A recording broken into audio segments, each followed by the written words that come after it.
What is up, everyone? Welcome into the Football Addicts Anonymous podcast. Sorry we missed y'all last week on Friday. Spring break, stuff happens, beverages consumed and whatnot. But that wasn't the case. That's not why we missed.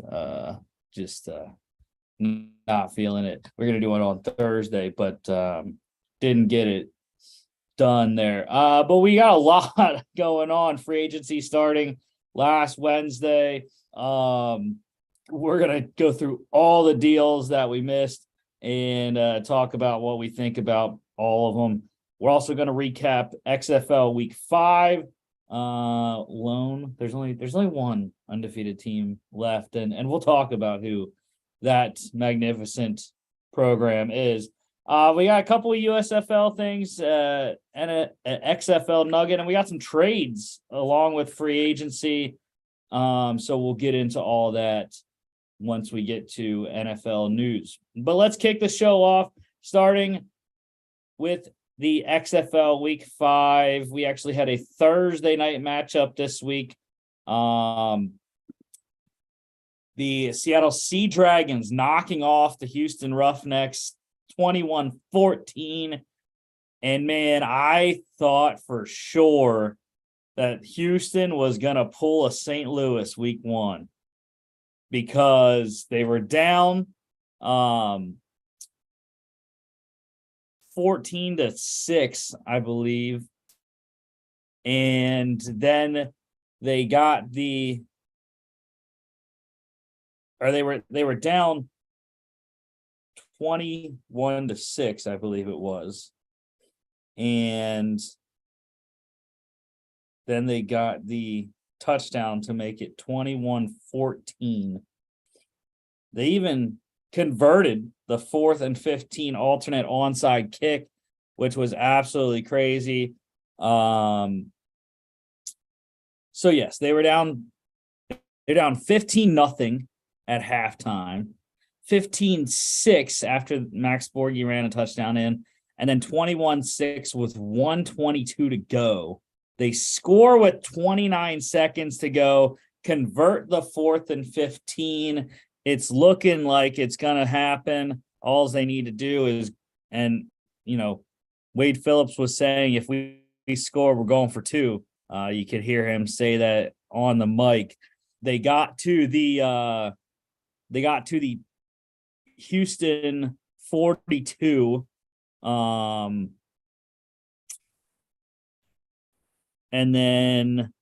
got to the Seattle 27 because of a 15-yard or a big pass interference penalty, I should say. A 31-yard pass interference penalty. Got to this Seattle 27-yard line.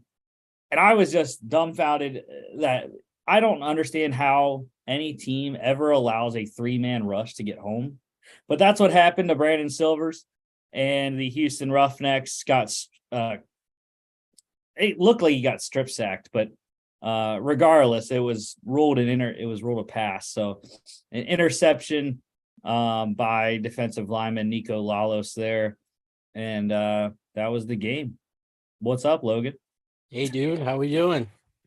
Good, man. Setting the stage for this pretty wild ending to Thursday night's game. Nice.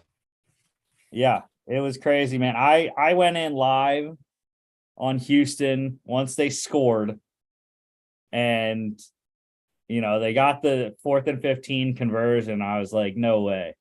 There's no way Brandon Silvers and Wade Phillips can do this, but apparently there wasn't anyway, because I lost $8 on it. So it was like 8 to win, 114 though. It was really good odds for just a shot in the dark there. But yeah, Houston no longer undefeated. Brandon Silvers 25 of 47. Offense really struggled, especially once Jontre Kirkland, their leading receiver, went out of the game. We'll talk about him in a sec. But 53.2%, 227, 1 touchdown, 1 pick, and a fumble. It's really incredible that Seattle has won 3 in a row because they are the worst turnover team in the XFL. Ben DiNucci just throws it, wherever he wants, and be damned if the defense gets it or his guy, because again, 3 more turnovers for him, 17 of 32, 53.1%, 209 yards, 1 touchdown, 3 picks, 4 carries, 33 yards, 1 touchdown, and a 3-point conversion. I believe he has 7 interceptions on the year now in 5 games, which is absolutely putrid, I should say. Of course, ESPN doesn't have the stats on there. I'd have to go to the XFL app or my own spreadsheet that I have. But anyways, not a lot of running game going on in this one. Roughnecks running back Bryson Aline led the game. 5 carries, 35 yards, 1 catch for 2 yards on 5 targets. Morgan Ellison fumbled for the second time this season. Darius Bradwell scored a touchdown for Seattle. Max Borghi, not a good rushing night, but he did score a touchdown. Pretty decent receiving night. 5 catches, 21 yards on 5 targets. Ja'Cour Pearson, the leading receiver in the XFL, continues to dominate. 5 catches, 82 yards on 8 targets. Another solid performance for him. And then Justin Smith had a long touchdown for Houston. Damian Willis scored for Seattle on 8 targets, 5 catches, 61 yards there. And then TJ Hammonds actually led Seattle in rushing outside of DiNucci. Only had 1 target that he didn't catch, but did run the ball 4 times for 28 yards. Defensively, I don't really know who to go with. I'm probably going to go with the bottom guy, really, because it's a pretty solid line other than, just the 1 tackle. But my guy, former Steeler, linebacker Tuzar Skipper for the Sea Dragons, 1 tackle. It was a solo, 1 sack, 1 tackle for loss, 1 forced fumble, and a blocked punt. Seattle blocked 2 punts in this game, which is just like, if you block 1, like, come on, how do you let another one get blocked? Like, that's ridiculous. But yeah, Elijah Holder had the other block there for Seattle. So Jim Haslett's crew, 3 in a row, like I said, knocking off the undefeated. And now Seattle is right there. They are right in the thick of that Northern Division playoff hunt there. So with St. Louis in second place. Seattle covered +5, under 43. Saturday, we had a doubleheader. I was on my way back here, so I didn't get to watch either of these games. This one was going on during my flight. I listened to a bunch of it and watched some of it on the plane, actually. But the only undefeated team in the XFL, these guys right here, the DC Defenders, 5-0 through halfway through the year, 28-20 win over the St. Louis Battlehawks.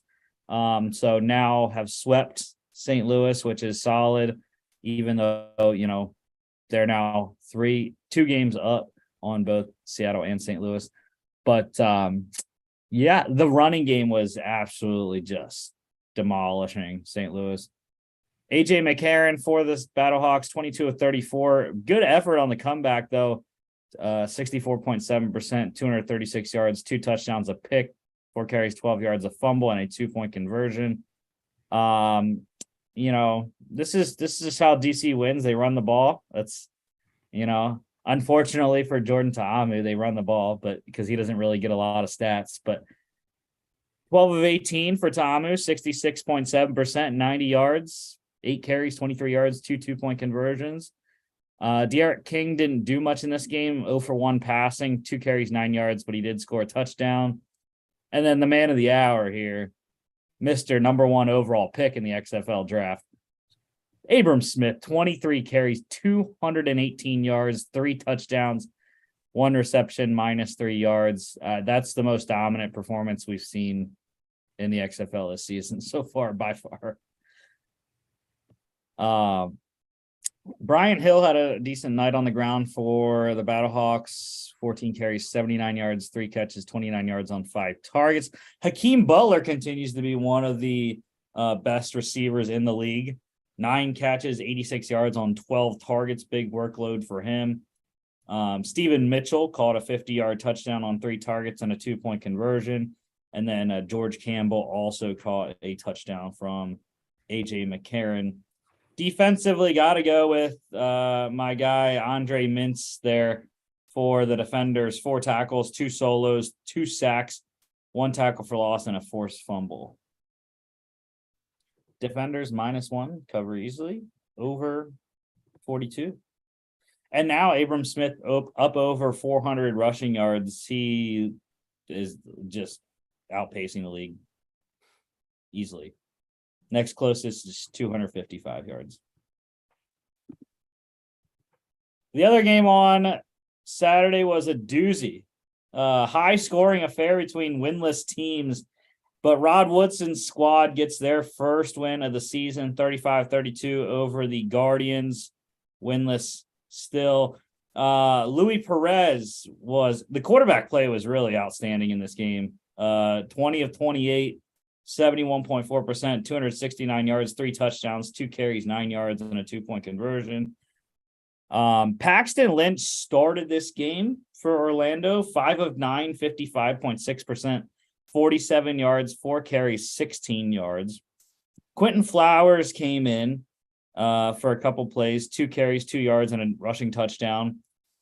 But then Quentin Dormady came in and was absolutely lights out. 22 of 25, 88% passing, 256 yards, 2 touchdowns.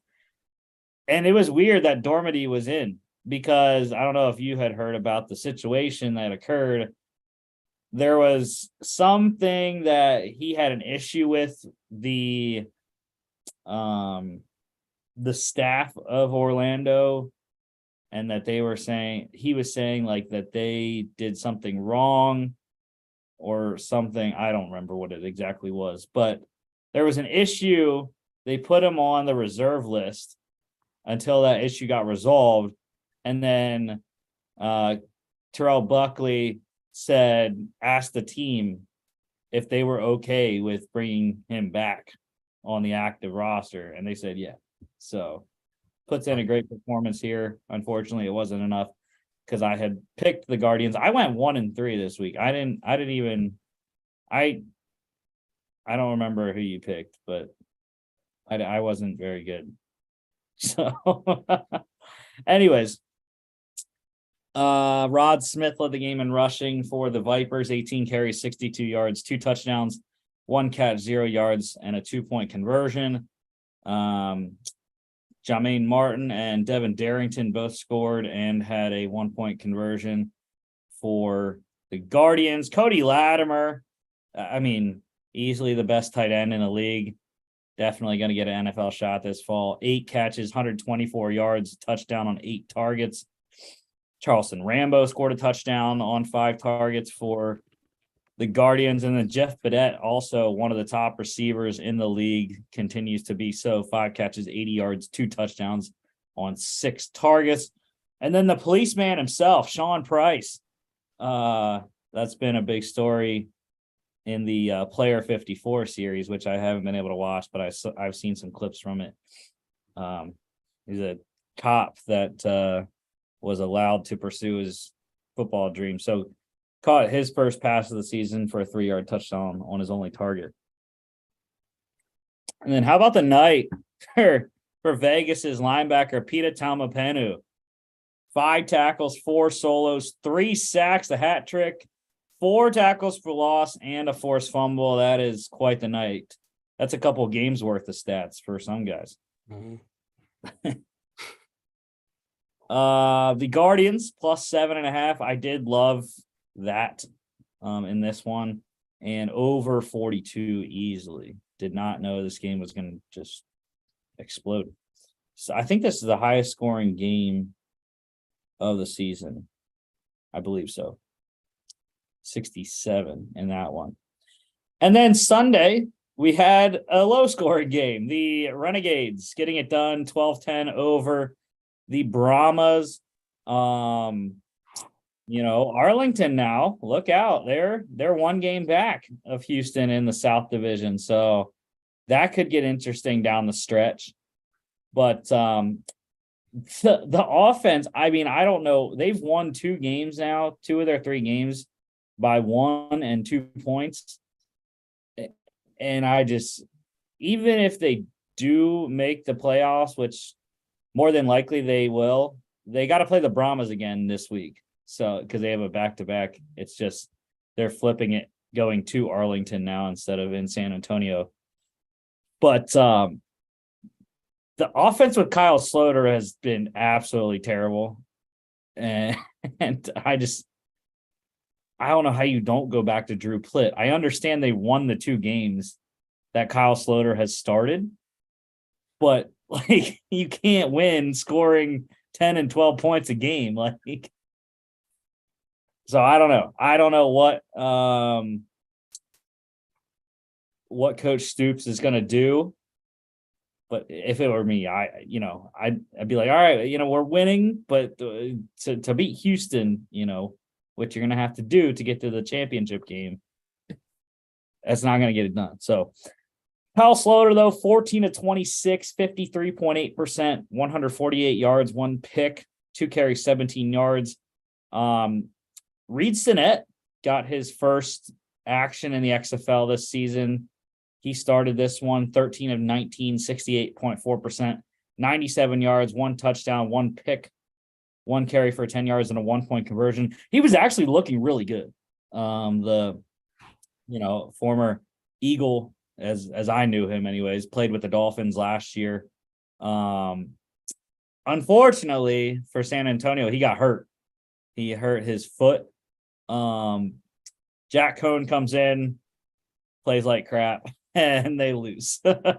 So 7 of 15 for Cohn, 46.7%, 42 yards, 2 picks, 3 carries, 16 yards. So tough one for Hines Ward's crew to lose, but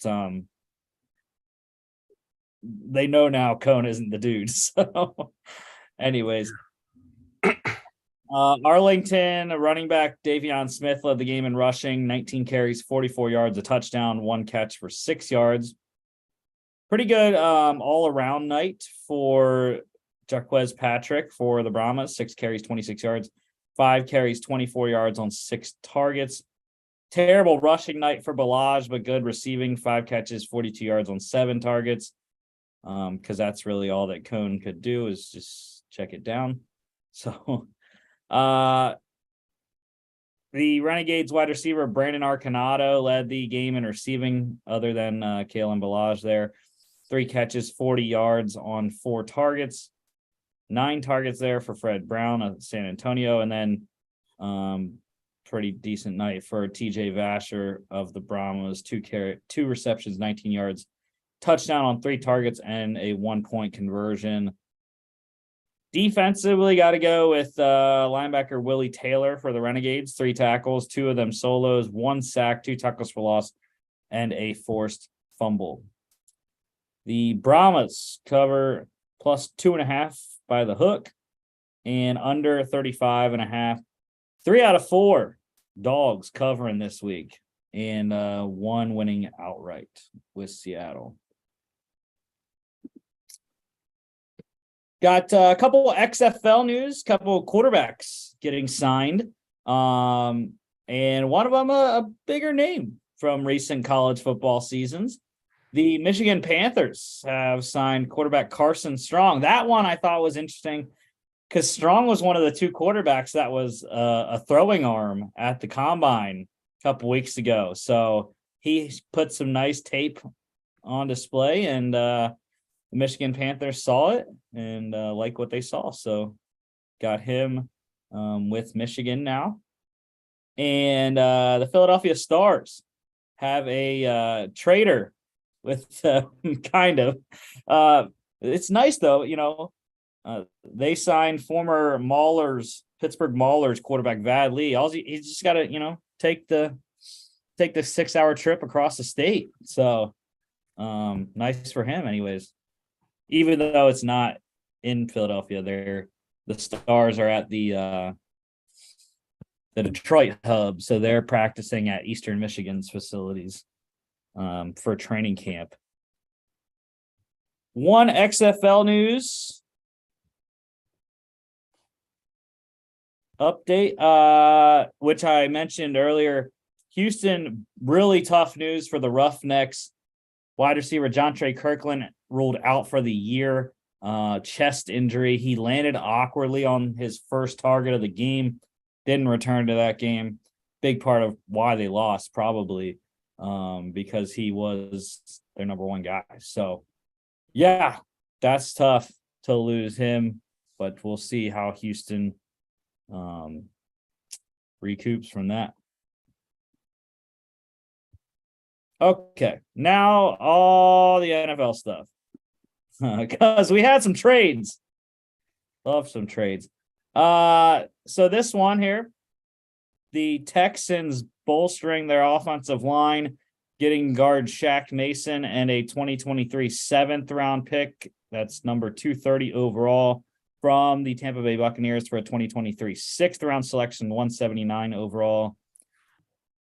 Pretty much a salary dump for the Bucks, right? They had a lot to work to get under the cap. Yeah, and that's my guess about, kind of what it has to be, right? I'm trying to look at his figures here because that, to me, that's the only way it makes sense. You're essentially, I love this move for the Texans, and I really love kind of what they're doing in the offseason in general, but specifically on the O-line. We'll get to the Tunsil re-signing later, but you look at that O-line, that's a very solid O-line. And they're building it out with the knowledge that they're going to have a young QB coming in who's going to need some stability up front. So I think this move goes a long way to solidifying that. Mason is still only, 29. I think it's most definitely, I think it was a good move. And if you're the Buccaneers are in an interesting spot because, like, if you look at how this roster is built out, it's still a very talented roster, but they're in a rebuild necessarily because of the QB position and the fact that they're not really in a position to fix that position either through the draft or free agency. So I think they're doing a decent job of that kind of balancing act where they're like, okay, we want to keep this roster as talented as possible, but we also know that we want to get out of some contracts as we're kind of moving into this post-Tom Brady era. Yeah, and it's a tough situation in Tampa right now, because of what you just said.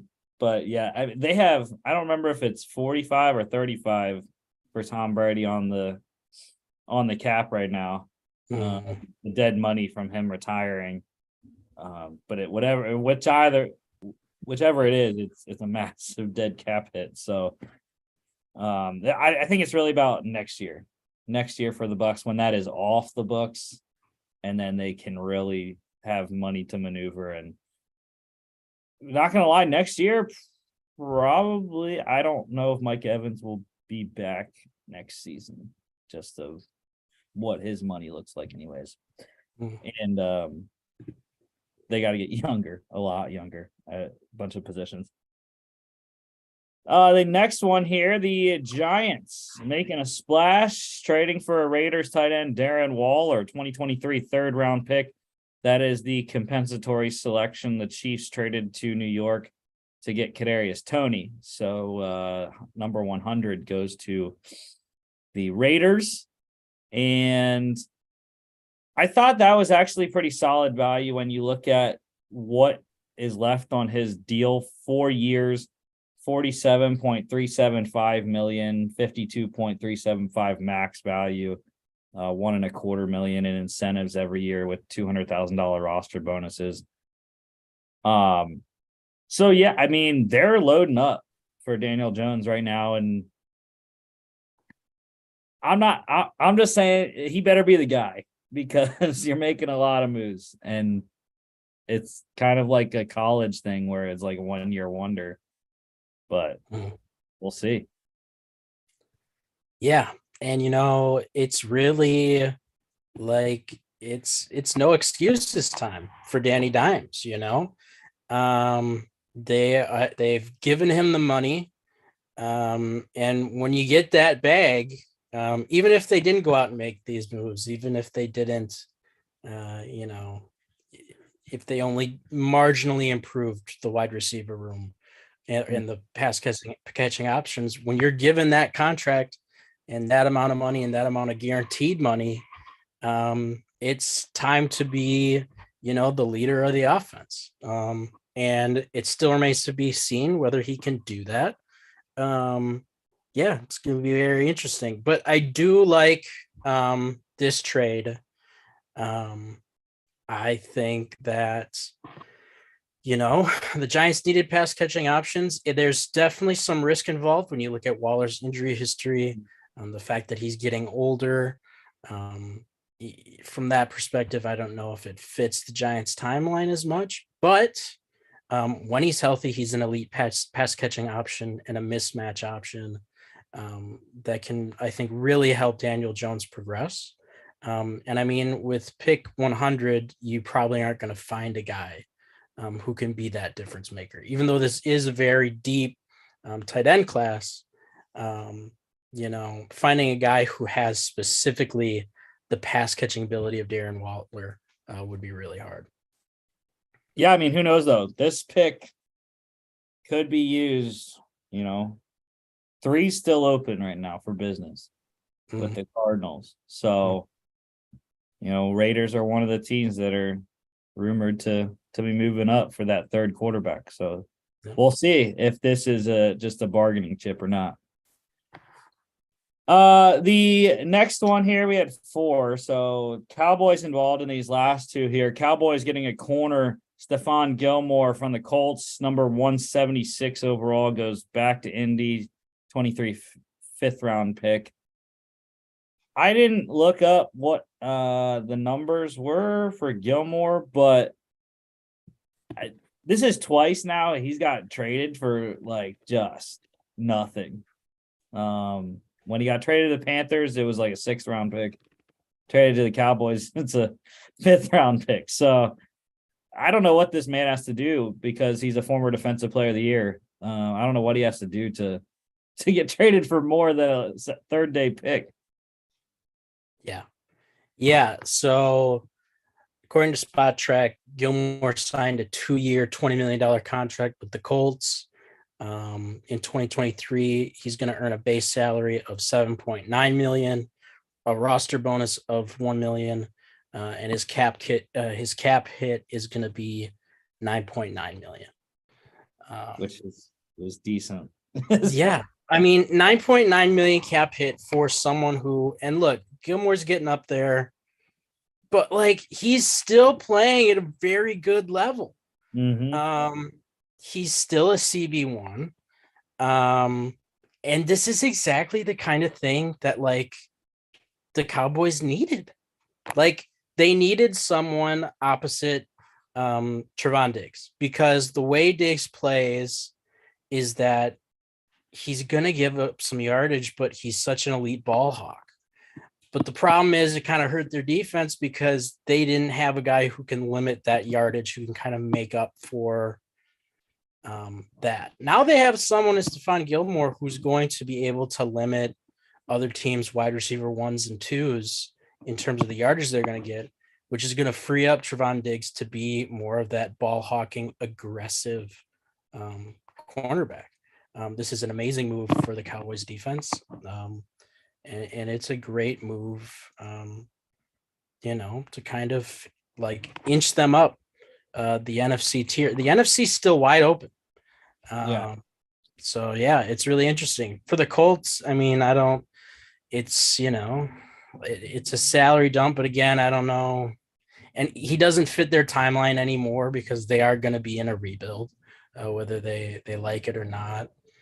But at the same time, like we just said, 10 million cap hit essentially for still one of the top corners in the league is, I don't know, very doable. So Yeah, and I think when you look at just not the NFC, but the NFC East, you need two corners with what the Mhm. other three teams are doing now. The Eagles have AJ Brown and Devontae Smith. Mhm. The Commanders have Terry McLaurin and Jahan Dotson now. Mhm. Giants, I don't even know who their number one is right now because Probably Darren Waller now. they He can play on have the other they side have though. like like they have Darius Slate and Wan'Dale Robinson, blah blah blah blah, all these kind of guys. But the Giants maybe aren't like the other two teams, but they still have guys that can get it done. So Mhm. yeah, I mean, yeah, I could see Gilmore matching up on Darren Waller realistically, but anyways. And the other Cowboys trade, this helps their offense, getting wide receiver Brandon Cooks again for just peanuts. 23 5th-round pick, number 161 overall. That's not, I don't believe that's their compensatory. No, 169 is their compensatory. And then a 24-6. And this is the fourth time he's been traded in his career, which is kind of crazy because he's still under 30, I believe. So, and he's productive, 6,000-yard seasons in 9 years. I mean, that's a solid, and they needed someone. They needed a number 2 to go behind CeeDee Lamb. So, yeah, I mean, Yeah, I think that I love both of these trades for the Cowboys for the reasons that you just mentioned. They did need a number 2. Last year they had CeeDee Lamb and some guys that were wide receiver 3s.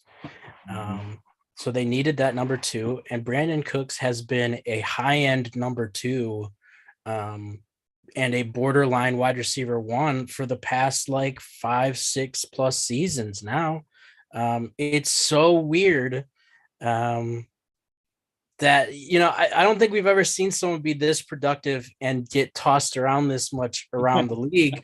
And I saw someone, they were like, look, these teams keep trading them away. Like, is there something with, and there was some angst between him and the Texans a little bit at the trade deadline. But I was like, well, yeah, but teams keep trading for him. So I don't think it's a locker room thing. I genuinely just think like he sometimes ends up on teams to where their process ends up changing. And yeah, I mean, he's just kind of caught in this cycle of like, okay, traded to a contender, and then they don't become a contender. like they go down and he goes. So yeah, but I mean, I think it's a great move for the Cowboys. I think he's going to open things up a lot vertically. And yeah, I'm just excited about seeing kind of what he can do in that offense. I might draft him. I'm not one of those that can't draft your rivals. So I'm well, look, we'll see if I can get him. Mhm. Okay. Now, some general stuff before we get into free agency. So the league meetings are coming up next week, I think. I think it's the last week of March. I don't think they're this week. Regardless, teams proposed 15 different rule changes for the league meetings. The Lions putting in 4 of them. The first one allowing coaches to challenge personal foul penalties. Kind of what the XFL does. XFL, you can challenge anything. Permit the replay officials to consult on penalty enforcement. I like that one. I think, you gotta get the call right. And if the people up in the booth need to tell the officials on the field that the call should be overturned, like the penalty shouldn't be a penalty, I think that's fine. The third one was give coaches a third challenge if they win just one of their 2 initial ones, which I thought was interesting. I mean, I don't really like that one because I do kind of like how it is where you got to win both right now. But I don't know. We'll see. And the fourth one for them, allowing teams to designate an emergency third QB from its inactive list or practice squad who is eligible to enter the game if both of the top two quarterbacks are ruled out for the game, a la San Francisco NFC Championship game. Yeah. So, yeah, I mean, that one makes sense. And I know a lot of people have been pushing specifically Christian McCaffrey about that. Yeah. So I think that one could get passed possibly.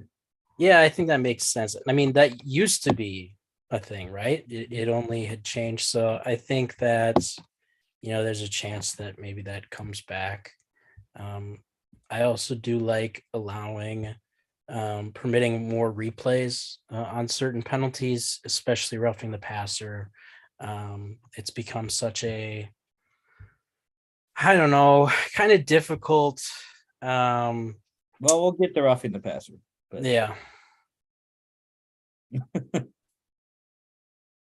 we're talking about rule changes, and the third QB emergency thing was, I don't know if they would reinstate how it used to be, because how it used to be I didn't really like, because if the third quarterback came in, like, you couldn't play another quarterback the rest of the game. I don't think that's how they want it. I think it's like it says, if the first two are ruled out for the game, then the third QB's got to play anyway. So, but yeah, just to have that option, kind of like an e-bug from hockey, if you know, emergency backup goalie. That's just in plain clothes in the stands. It's like the janitor or something. But hey, who knows?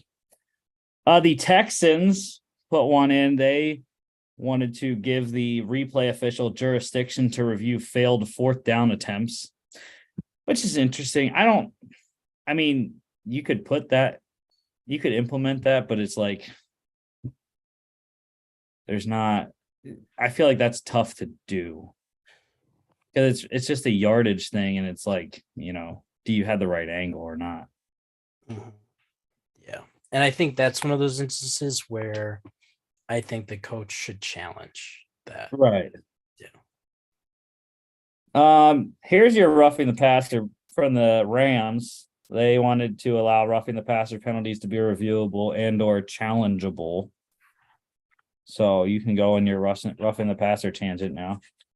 Yeah, I think that's a good one, because we've just seen it become such a game defining call. And I think it's kind of distinct from the DPI review that they tried to do and didn't work. There's a much more objective measure to what you're looking for in the roughing the passer calls. So I think that makes review or challenge much more doable. Yeah, I just roughing the passer is tough. It's one of those. It's just it's subjective. So I don't know. I don't know if you'd have to create a sterling, clear, unambiguous rule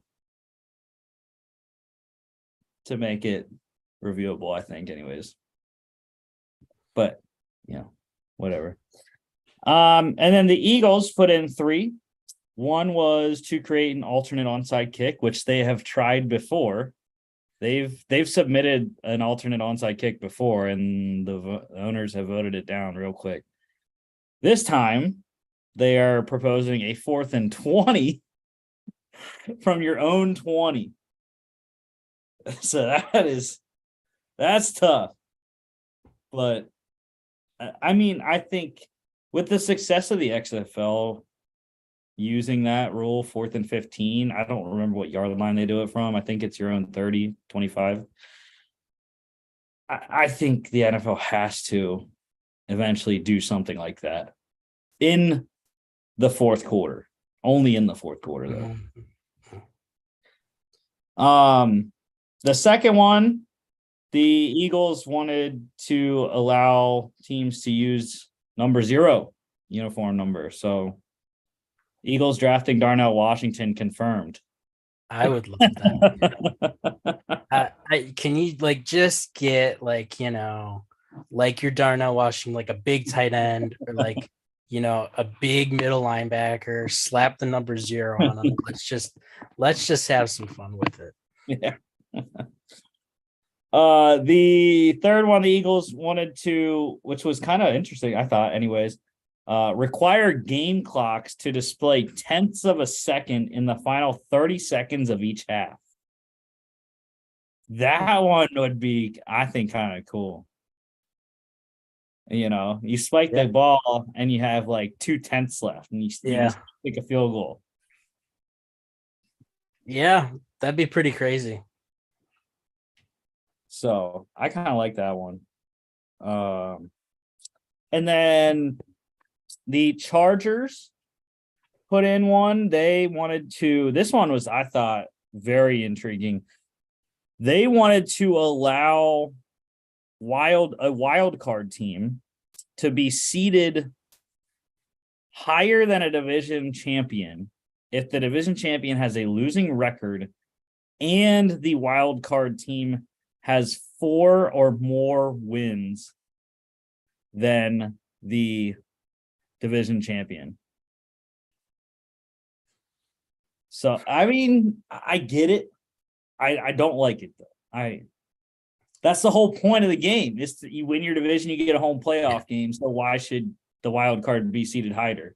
I think if this was instituted, this would just be a step to divisionless, divisionless NFL, where essentially the divisions would only matter for scheduling and for rivalry purposes, but there wouldn't be really a whole,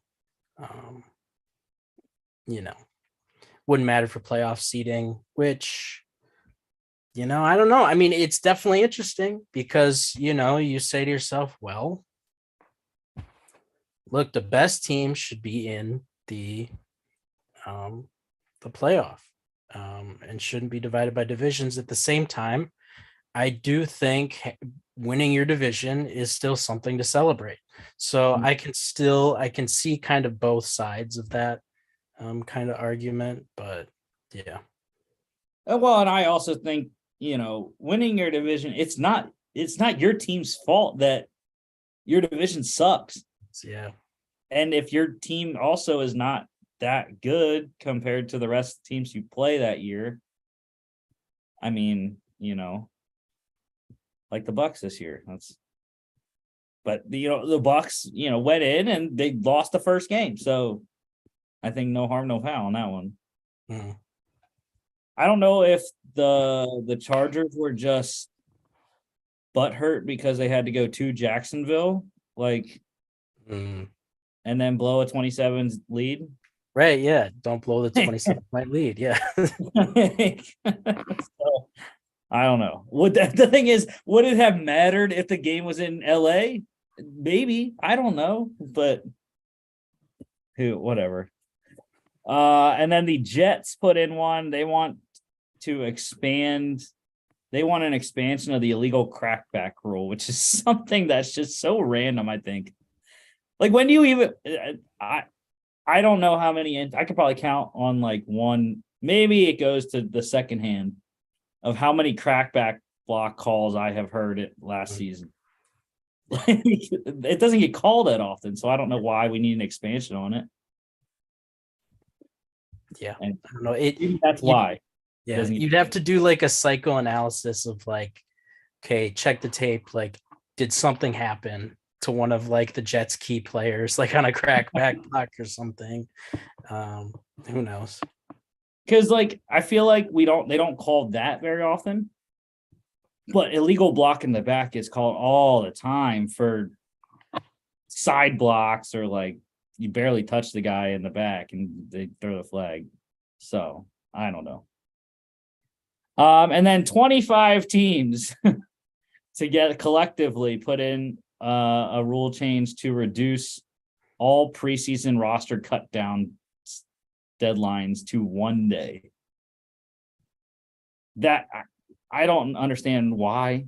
Why would you want that stress? Why would you want to cut 90 to 53 in one? That's just ridiculous. 25 teams did it. Yeah. That's crazy. I mean, I do understand it though, for the fact that it gets you more evaluation time. You know, over all 3 games, you have all the guys and you can play them. And plus, then you don't have to play your starters, which probably a lot of more teams are going to, which I don't agree with anyways, but. Yeah. And I guess, I mean, you rip the Band-Aid off all at once, there's, I guess, less angst. I don't know. But yeah, it's interesting that many teams are like, let's just drop the kind of pretense of, shaving it down little by little. Let's just clean break. You're talking about cutting 1,184 men in a couple of hours, probably 37 meetings in 1 day. Yeah.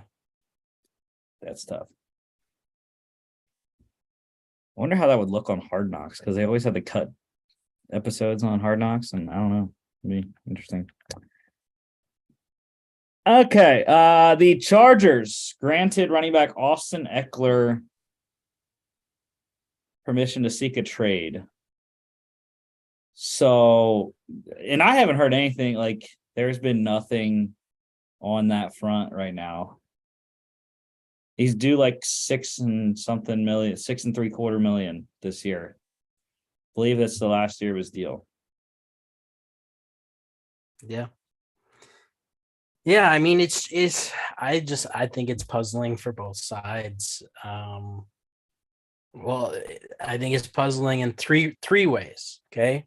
So I don't think it makes sense for Austin Eckler. I think his best shot is to just stay the RB1 in LA, where he's just had a lot of success and he knows the offense. And I mean, granted, they have a new OC coming in, but he's a staple of that offense and what they want to do.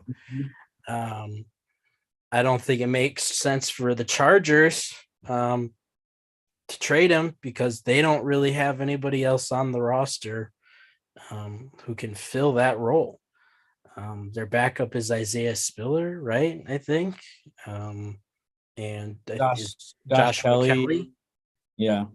Yeah. So I don't know about that. And then 3, the only teams that like I could think about who should maybe try to make it a trade for him are like in the AFC. And I don't think the Chargers are going to do that, like trade him to one of the competitors in their conference. I don't know. I mean, I could think of one of my teams that doesn't have an established starting running back now, with how free agency went, the Eagles. But they are looking at the draft more than likely. And I think Eagles are pretty set because Gainwell showed flashes. You guys signed Penny, who, when healthy, is an incredibly efficient runner. So if you add a third guy in the draft on day 3, they got Scott back too. Yeah. So I don't think they need to do that. Yeah. I don't know. I mean, it would be interesting to see, him in the backfield with Hurts. You got 2 guys who pound for pound are some of probably the strongest dudes of their position. But yeah, I don't know. It's just a very interesting scenario. I don't think I could do it. He's burned me so many times in fantasy. I could have him on my team or not. How about your team, the Packers? Quarterback Aaron Rodgers says he intends to play for the New York Jets. And I mean, we've been waiting for like a month now. It's just like the Packers are the issue. Yeah. But we know that. And Mhm. I don't understand. Like they need to. You can go. You're the Packers man. I'll let you go before.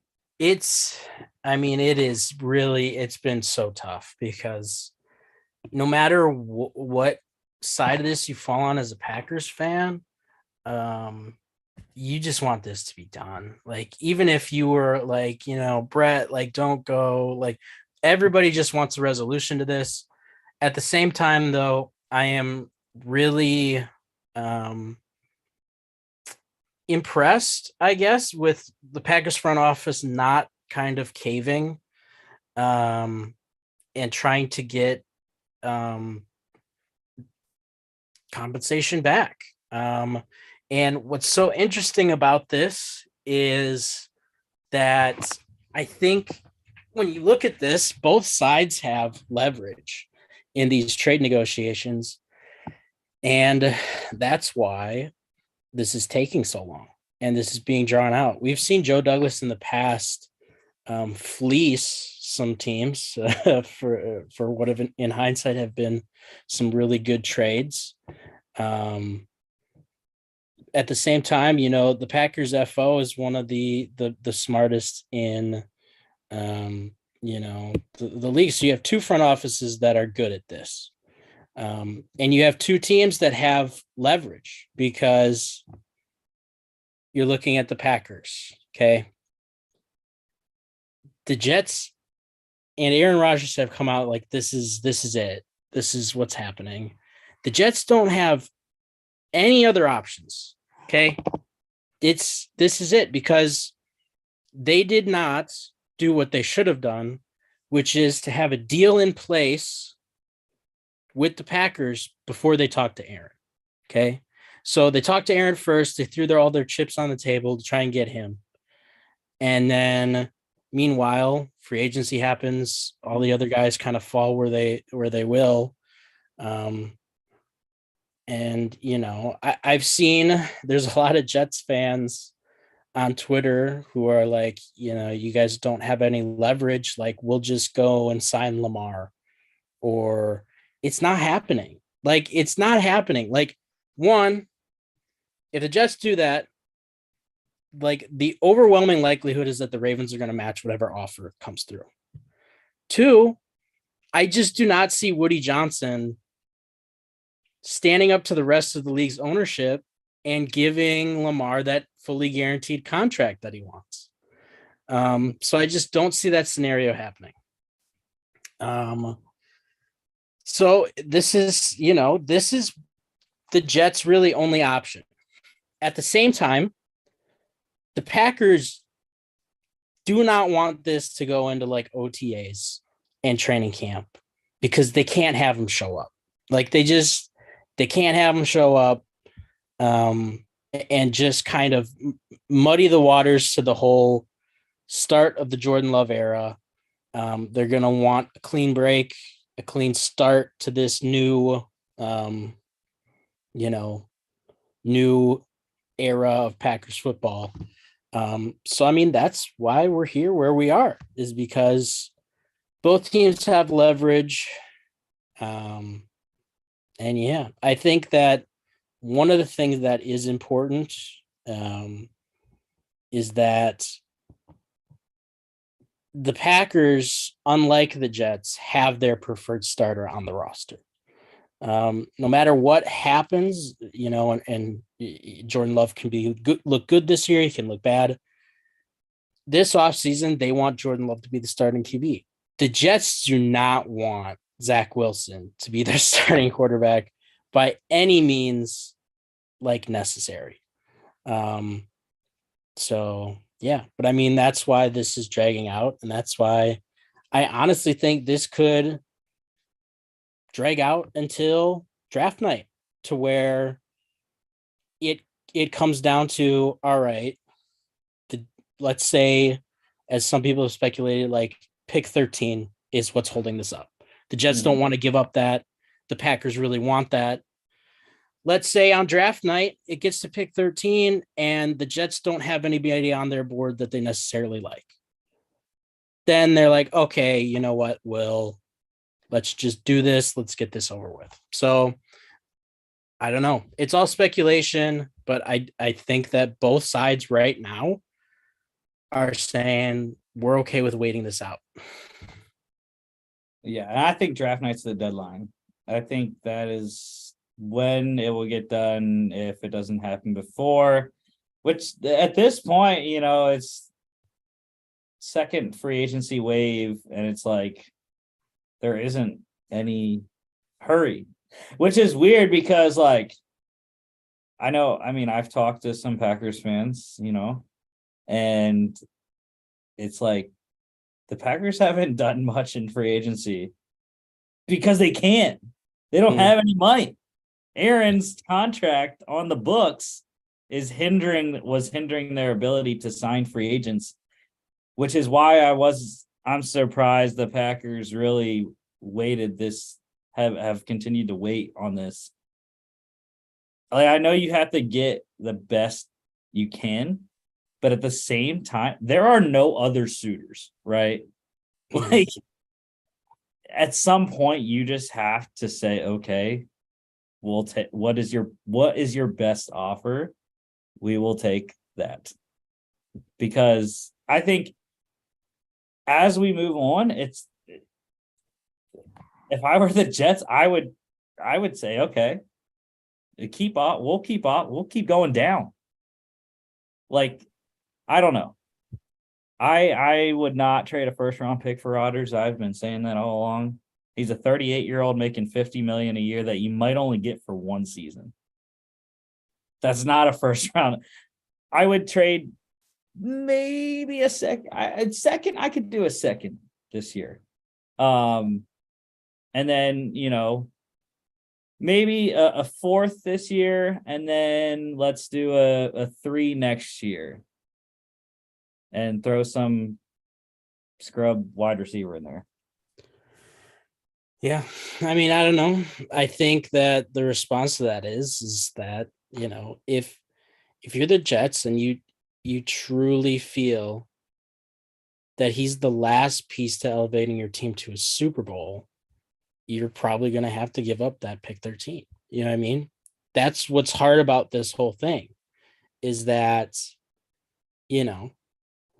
you're Joe Douglas, you're going in there and you're saying, look, we think he's the whole, even if he doesn't say this in so many words, because he's not going to try to tank his leverage, but they're doing this because they think he's the last piece to winning a Super Bowl. It's the only reason you do this. If that's the case, you can't then be like, we'll give you a third, because your belief is that he's worth more than that. What if they threw Mekhi Becton in?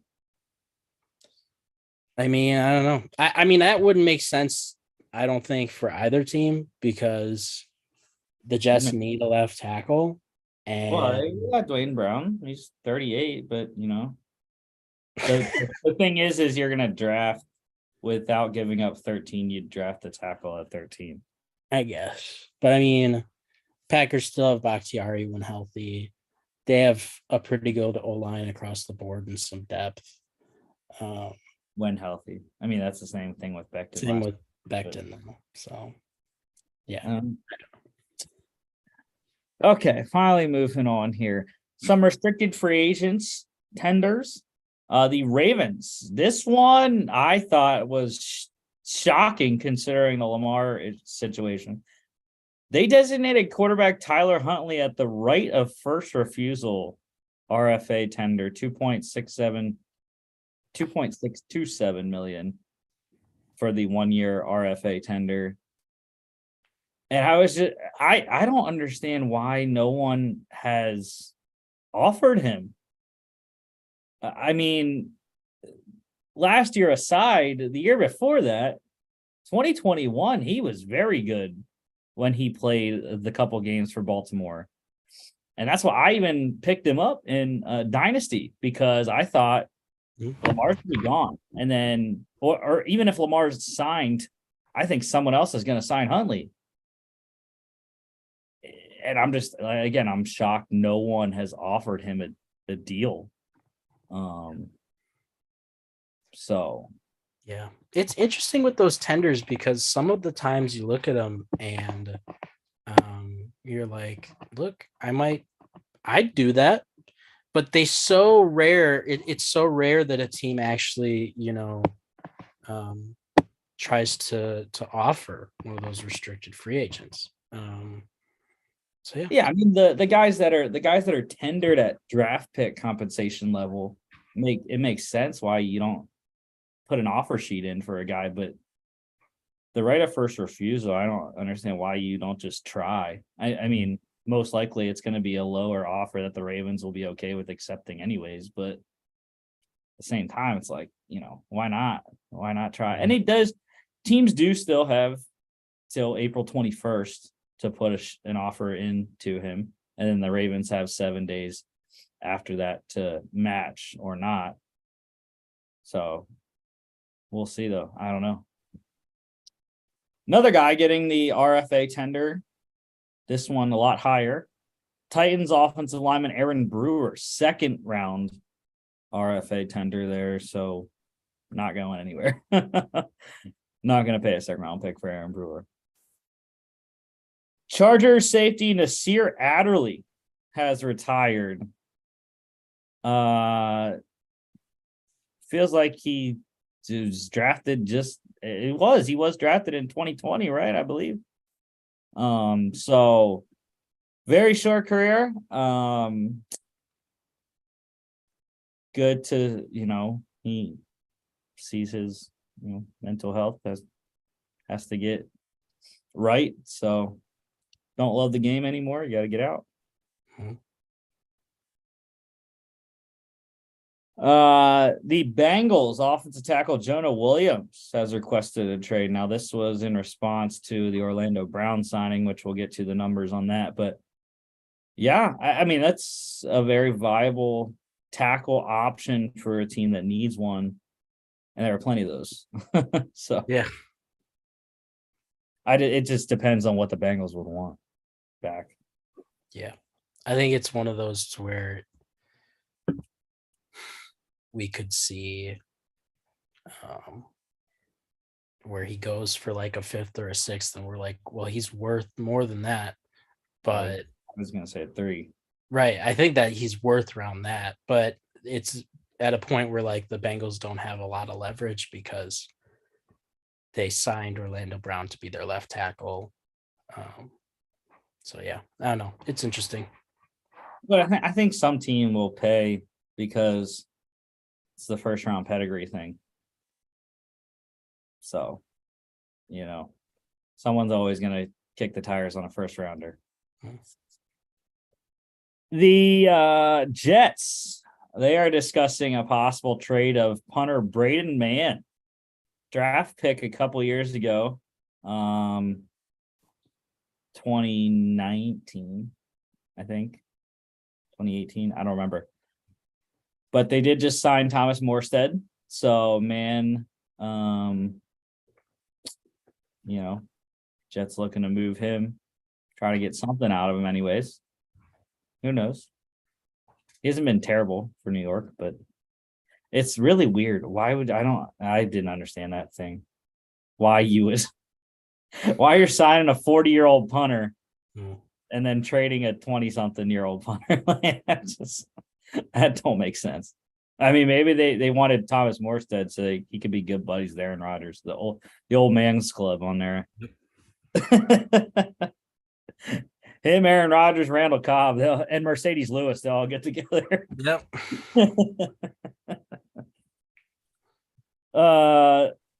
This one shocked me. The NFL owners, they are expected to finalize a multi-year extension for Commissioner Roger Goodell at next week's league's meetings.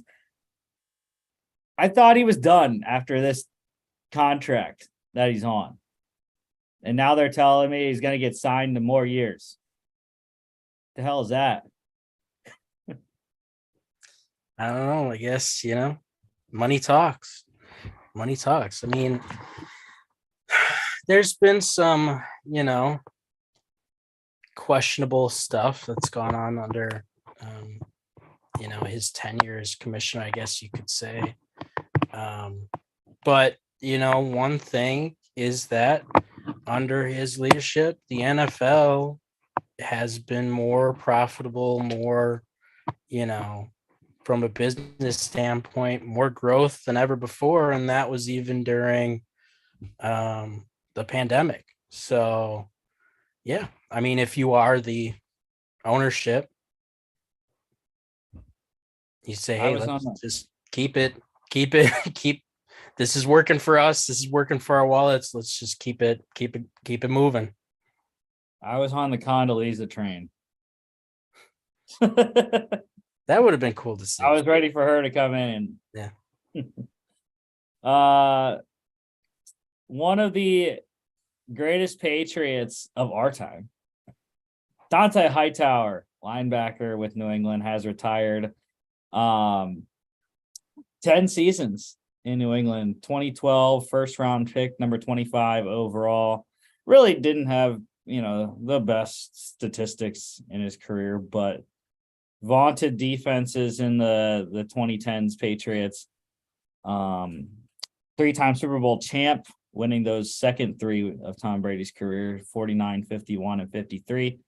Only a 2-time Pro Bowler, which makes sense when, we had the guys that were there in the 2010s, like Luke Kuechly. The end of the sort of the Brian Urlacher in Chicago era there, as well in the early 2010s. And then trying to think who else was. I mean, we had Patrick Willis with the Niners as well in those days. But regular season, 117 games, 114 starts, 569 tackles, 353 of them solos, 27 sacks, 43 tackles for loss, 67 QB hits, 1 pick, 27 pass deflections, 2 forced fumbles, 5 fumble recoveries, and a fumble recovery return for a touchdown, and 1 safety. Playoffs, he played and started in all 17 games. 81 tackles, 55 solos, 3 sacks, 11 tackles for loss, 9 QB hits, 1 pick, 4 pass deflections, 1 forced fumble, and 1 fumble recovery. You know what that forced fumble was in the playoffs? Kind of a key one. Super Bowl 51. He was the guy that stripped Matt Ryan when the Patriots were down 28-12 in the fourth quarter. Got it all started. That'll do it. But yeah, really good career for Dante. So it was interesting. I actually looked on Pro Football Reference has the Hall of Fame monitor. I know I said he didn't have really the Hall of Fame stats, but he was ranked, which is kind of, I don't know. He was ranked 33rd for inside linebackers.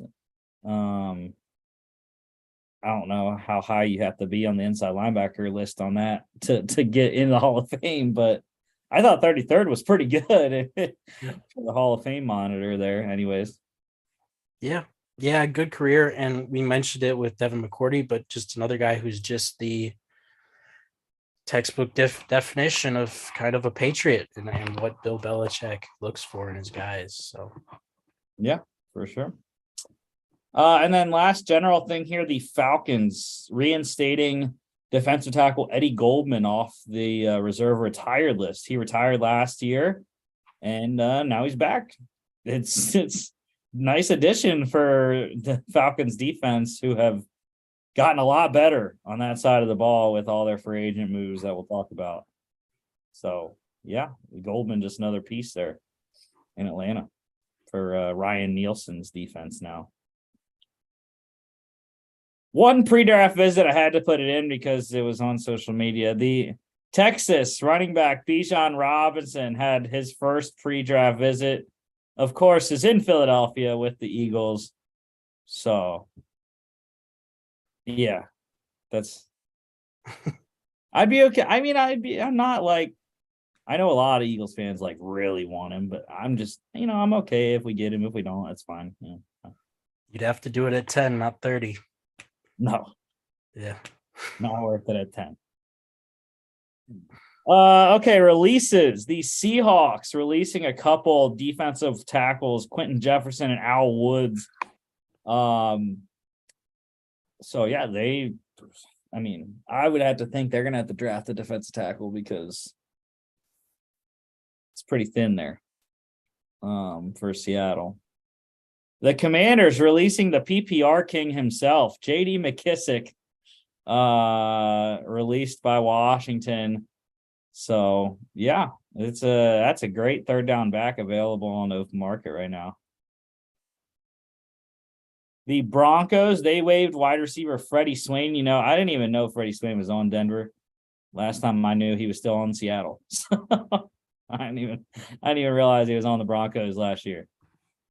Probably because they suck. The Colts have realized their mistakes. They have cut quarterback Matt Ryan, and he should retire. I mean, I don't know what team would want Matt Ryan at this point, but that's just he can't. He literally cannot like move right now. So. The Chargers, they released guard Matt Filer. That's a pretty solid interior offensive line backup that you can get. I would love him to come back to Pittsburgh, where he was successful before he went to LA. That would be nice. The Panthers, they released guard Pat Elflein, $4.8 million in savings there. The Panthers have a sneaky good offensive line. When you look at it. So it's a nice thing for their new quarterback. And the Cowboys, this was probably the biggest release on the list. The Cowboys, they released running back Ezekiel Elliott. Post June 1 designation saves them $10.9 million on June 2nd, $5.8 million in dead cap hit spread over the next 2 seasons. I said about Matt Ryan getting signed. I mean, Zeke's gonna have a tough. He's gonna have a tough personal like battle within himself about how much he's worth at this point. Yeah, and I think his best bet is just saying, "Hey, look, like." If he has a desire to get a ring, like go ring chasing. See if you can latch on with the Chiefs or somebody else who needs just a pure short yardage kind of guy. Yeah, I mean he should have suitors for that goal line back work. Mm-hmm. I mean, the man scored 8 straight games last year, averaging like 2.5 yards per carry, but he was scoring 1-yard touchdowns, which has helped my fantasy team because I still have him. So I'm holding on to him. I'm waiting on it. It's hard to let go. I've had Zeke for quite a while in my dynasty league since 2016. So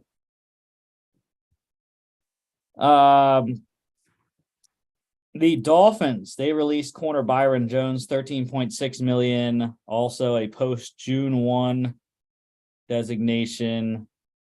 Just never worked in Miami. And he really just did not produce like he did when he was in Dallas. So I don't know. I don't know where we'll see Byron Jones again, but he said he can't jump or run. So I don't know how you can play football. That's where like his agent's like.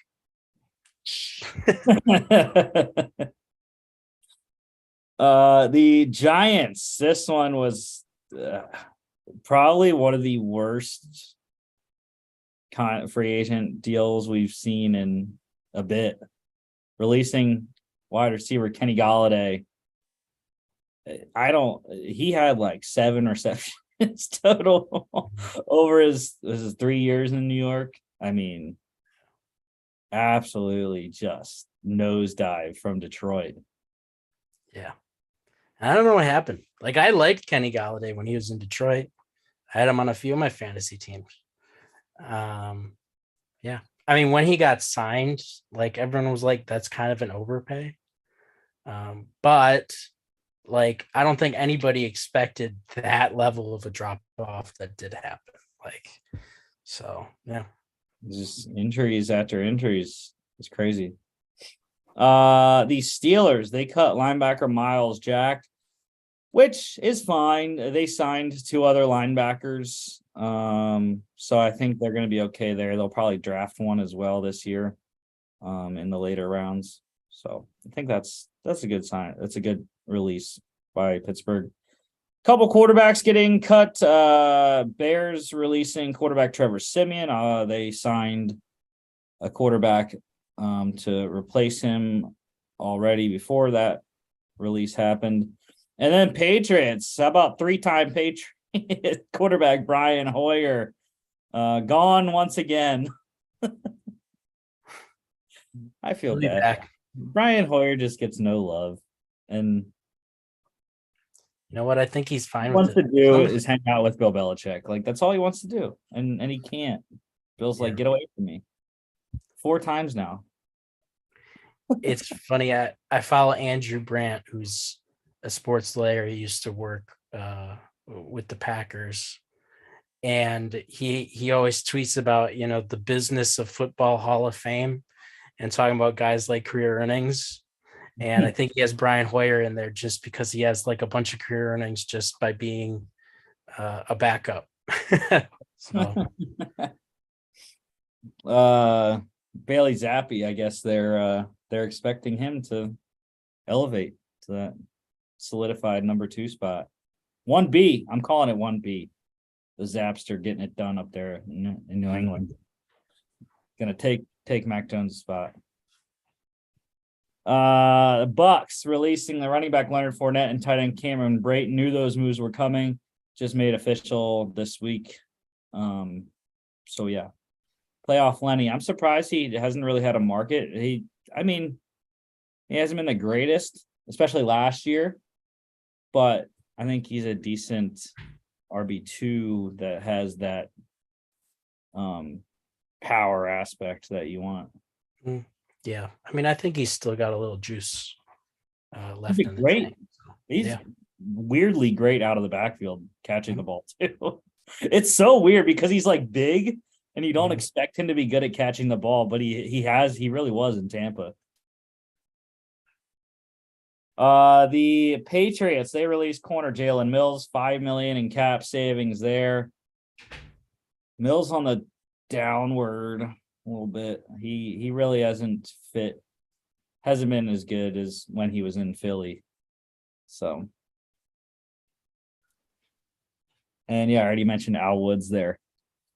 Any signings? Here's your Laramie Tunsil deal.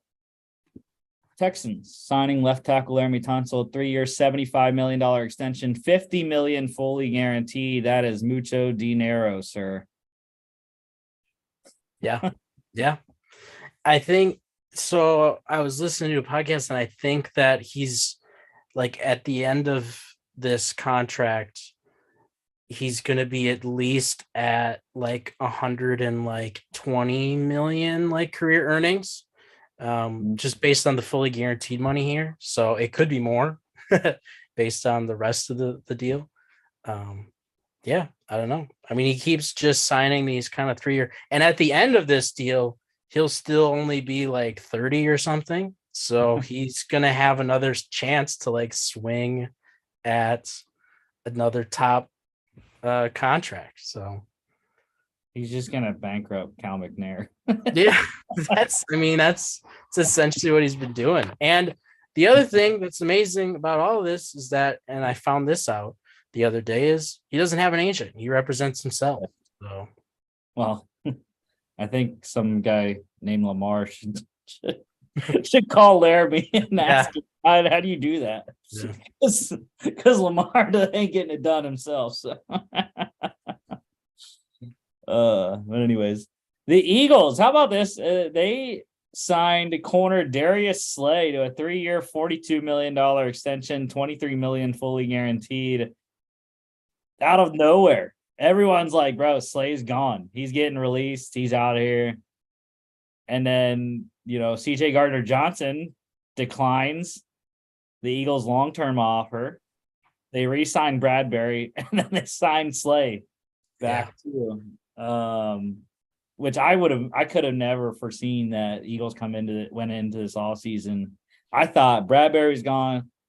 I didn't even know Slay was going to be gone at that point. But then, I thought we were getting Gardner Johnson back. But I'd rather have Slay and Bradbury back than Gardner Johnson as a safety. You can replace those guys. Corners harder, I think, to replace. Yeah. I mean, it was really interesting because it was like, I don't know. This was in the throes of the Rodgers stuff, so I wasn't paying as much attention. But it felt like over a 24 or 48-hour span, it was like they're gonna release them. Oh my gosh! And then it was like, oh, they're like working on a contract extension. Like what? It didn't make any sense. But hey, good for them. I think it's a good fit for both parties. Yeah, and I got mentioned James Bradbury. The Eagles re-signed him to a 3-year, $38 million deal, $20 million fully guaranteed, $44 million max value. So similar deals for both guys. Slay just getting a little bit more in guarantees, and I don't know if the 42 is the max value on him or not. But anyways, I like both of those deals. Keeping that duo together.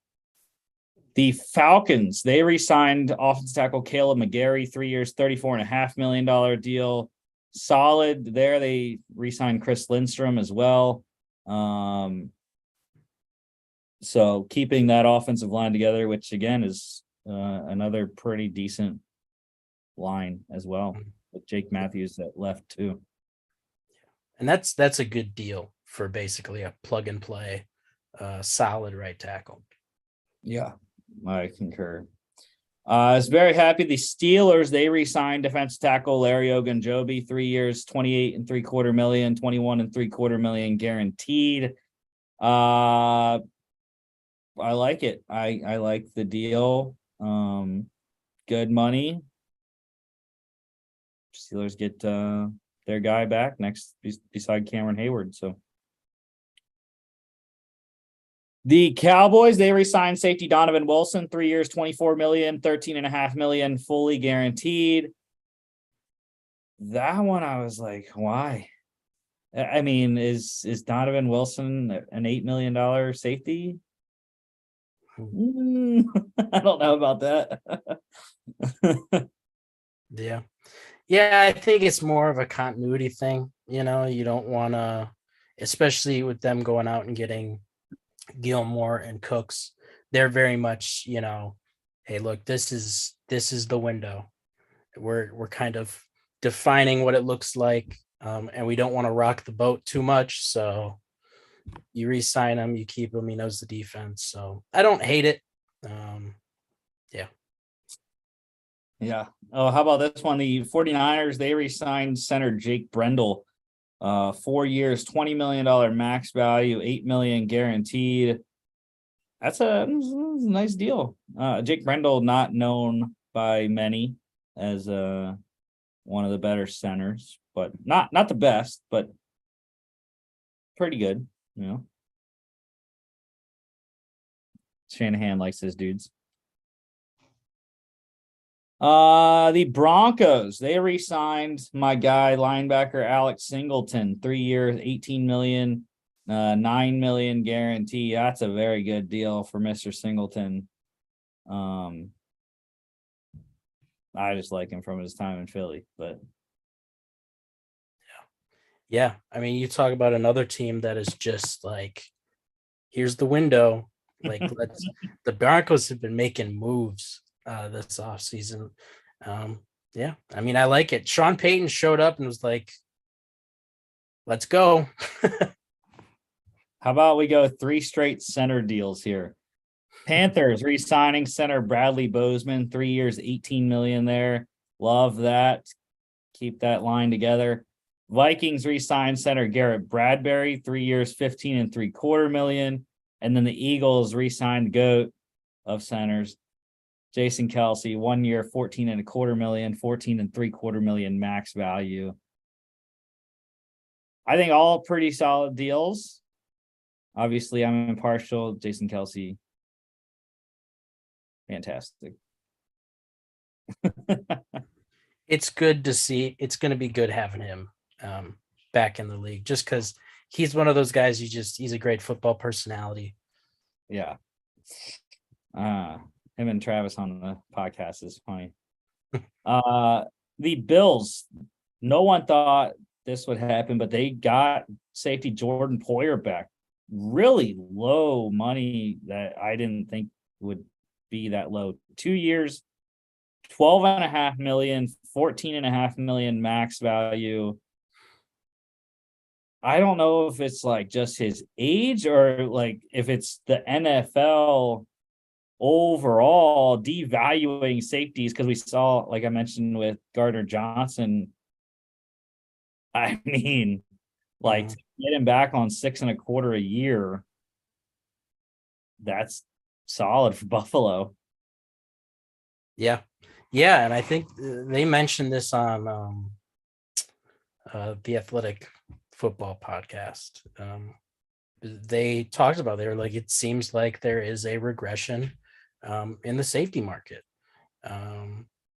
So I don't know what the reason for that is. If the way defenses are starting to scheme makes them more replaceable, if there's maybe been a more injection of young talent in the draft. But yeah, for whatever reason, like they just haven't been getting the contracts this offseason that they were expected to. Yeah, for sure. Basically everybody except for Jesse Bates. Yeah.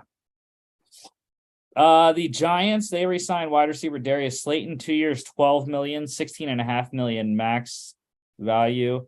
I think that deal is good for both. This thing is great for Darius Slayton. 6 a year is pretty solid for him.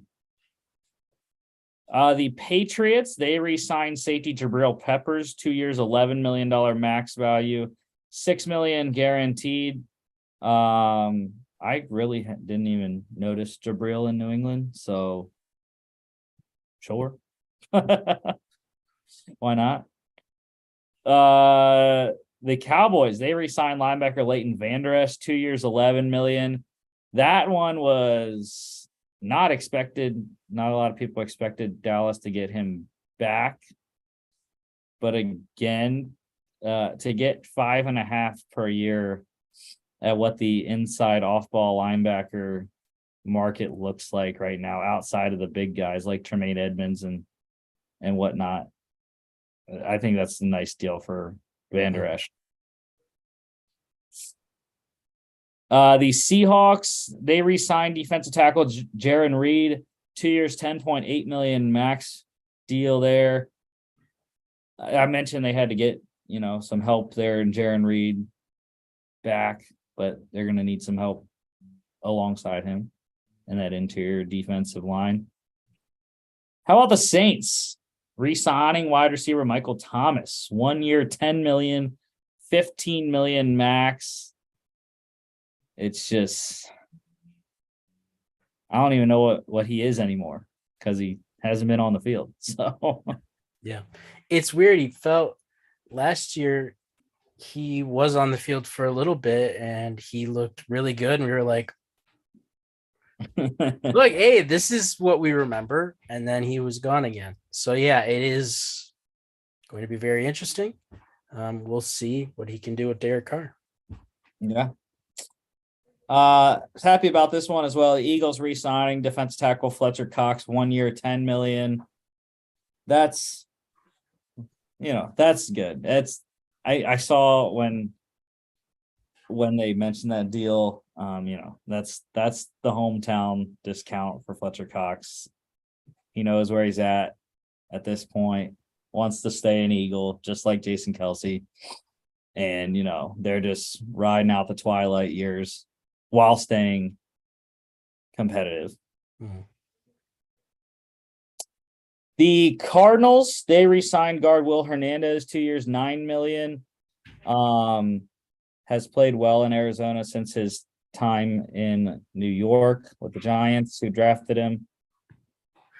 The Lions, they re-signed defensive end John Kaminsky, 2 years, $8.5 million, $4 million fully guaranteed, $9.5 million max value.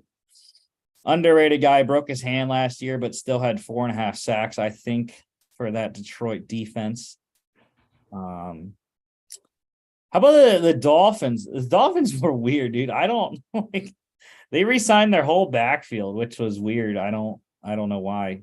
But anyways, they re-signed running back Jeff Wilson, 2 years, $8.2 million max. Raheem Mostert, 2 years, $7.6 million max value. And then where is Gaskin's contract?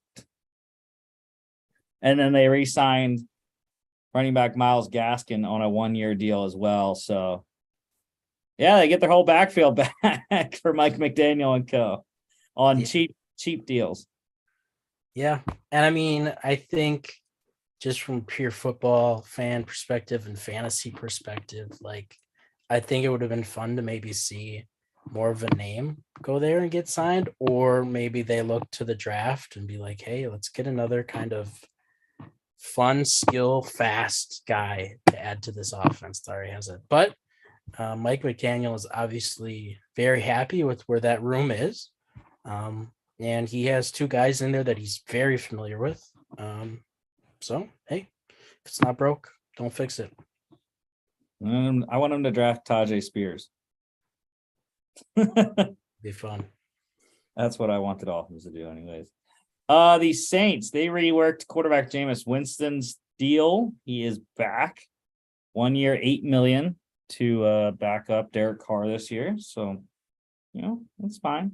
It's good money for a backup quarterback on the upper end anyways. The Vikings, they re-signed running back Alexander Madison, 2 years, $7 million, $6.35 million guaranteed, $8 million max. That one, see, I was interested about the Vikings running back because I thought, what I heard anyways was Dalvin was going to be gone and that they were going to re-sign Madison to be the guy. But Dalvin hasn't been gone yet and he's still there and they re-signed Madison anyways. So, yeah, I think the good thing about this is that it's a 2-year deal. So, I mean, if they don't move on from Cook this year, potentially they could next year, and then they still have Madison under contract to be the guy. So either way, I think it's a good depth signing. Yeah, and he's been very good when he's gotten opportunities. So the Bucks, this one was another one people didn't think was coming. They re-signed linebacker Levante David, 1 year, $7 million guaranteed deal. Yeah, I mean, it's just like I said, the Bucks are like they're old in a lot of positions, and while Levante David is still playing very well, it's just yeah, he's it's 30. interesting. Yeah, So. It's interesting, right? Like this is what I said before, where it's like they're walking that tightrope. On one side, he just doesn't seem to fit where they're headed as a franchise. But on the other side, like, I mean, I'd love to have Levante David on my team for $7 million. Like, that's a good deal. So, I can't really fault him for it because it's still a good contract for a guy who's still playing as a really good linebacker. So, yeah, it's tough to make that decision to say or predict when it's gonna go down. Yeah. The Cowboys getting Dax back. re-signing quarterback Cooper Rush, 2 years, $6 million max deal. So I'm kind of shocked that it's only 3 per year, considering he won 4 games last year. But,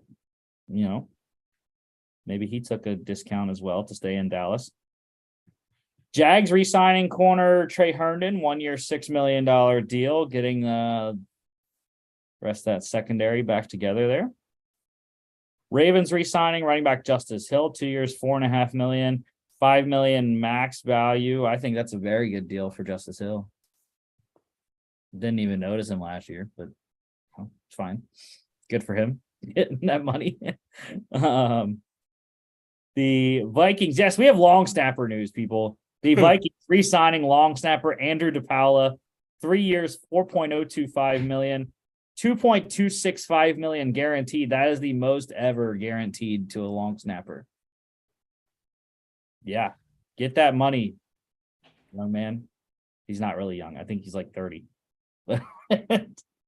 Anyways, that's a very good deal for a long snapper. We also have punter news. The Chargers re-signing punter J.K. Scott, 2 years, $4 million. It's a good deal for the Chargers. I never thought J.K. Scott was that good. Packers, Chargers is very average, maybe below average. I have not seen what he's done in LA, but he was very below average in Green Bay. So. How about the Seahawks bringing the quarterback room together again, re-signing quarterback Drew Lock, 1 year, $4 million, $7.5 million max value. That's a good deal for Lock and Seattle there, knowing that he could be the third string, maybe. We'll see. Commanders, they re-signed defensive end F.A. Obata, 1 year, $3 million. Like that deal there for both sides. Chargers re-signing tight end Donald Parham Jr., 2 years, $2.65 million. To beat the starter right now. Or no, they have Everett still. That's right. They still have Everett. The Browns re-signing linebacker Sione Takitaki, 1 year, $2.6 million. Very good deal there. Patriots doing the same with linebacker Mac Wilson, 1 year, $2.2 million. And I mentioned Boston Scott going back to Philly, 1 year, $2 million.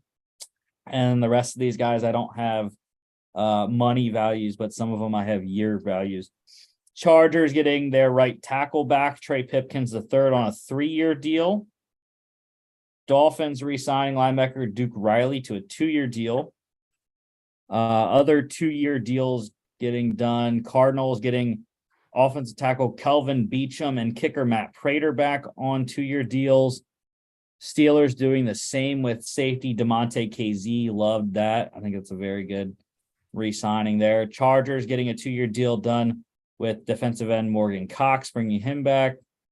Or Morgan Fox. I always say Morgan Cox. I don't know why. Morgan Fox.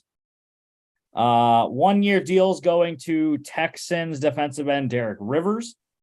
Raiders getting fullback Jakob Johnson back on a 1 year. Vikings doing the same with kicker Greg Joseph. Dolphins, I already mentioned Myles Gaskin. Bengals, wide receiver punt returner Trent Taylor. 49ers, defensive tackle T.Y. McGill. Bills, I thought this one was very good for Buffalo, re-signing corner Dane Jackson to a 1 year deal. The Raiders getting wide receiver Keelan Cole back on a 1 year. Cowboys re-signing defensive end Dante Fowler. And Cardinals re-signing corner Antonio Hamilton, all on 1 year deals there. And then, guys, I don't even have years to, but know that they re-signed. Vikings getting Kirk Cousins back, re-signing quarterback Nick Mullins. Jaguars re-signed safety Andrew Wingard. Colts re-signing wide receiver Ashton Doolin. The Patriots re-signing long snapper Joe Cardona, which, interestingly enough, Devin McCourty broke the news on that one. And then the Lions re-signing kicker Mike Badgley. So good signing for Detroit there. All right, we're ready for free agency deals. Teams getting other teams' players now, finally. How about the Bengals? We already kind of mentioned this, but I'll give you the numbers. Signing Chiefs left tackle Orlando Brown Jr., 4 years, $64.0 $092 million, $31 million signing bonus for Orlando Brown. That's a very good deal. Stealing from your rival in the AFC. The Chiefs thing, though, I didn't really understand what the Chiefs were doing. Because who did they signed again? Juwan Taylor. Right. Yeah. And Juwan Taylor is a right tackle. Yeah. Yet they let Andrew Wiley go. They let Orlando Brown go. So I have no clue what the Chiefs are doing. Yeah. But good for the Bengals, though. Yeah. I think the reports have been that the Chiefs are going to try to flip him to left tackle. He did play left tackle at Florida, I believe, which was a while now from that.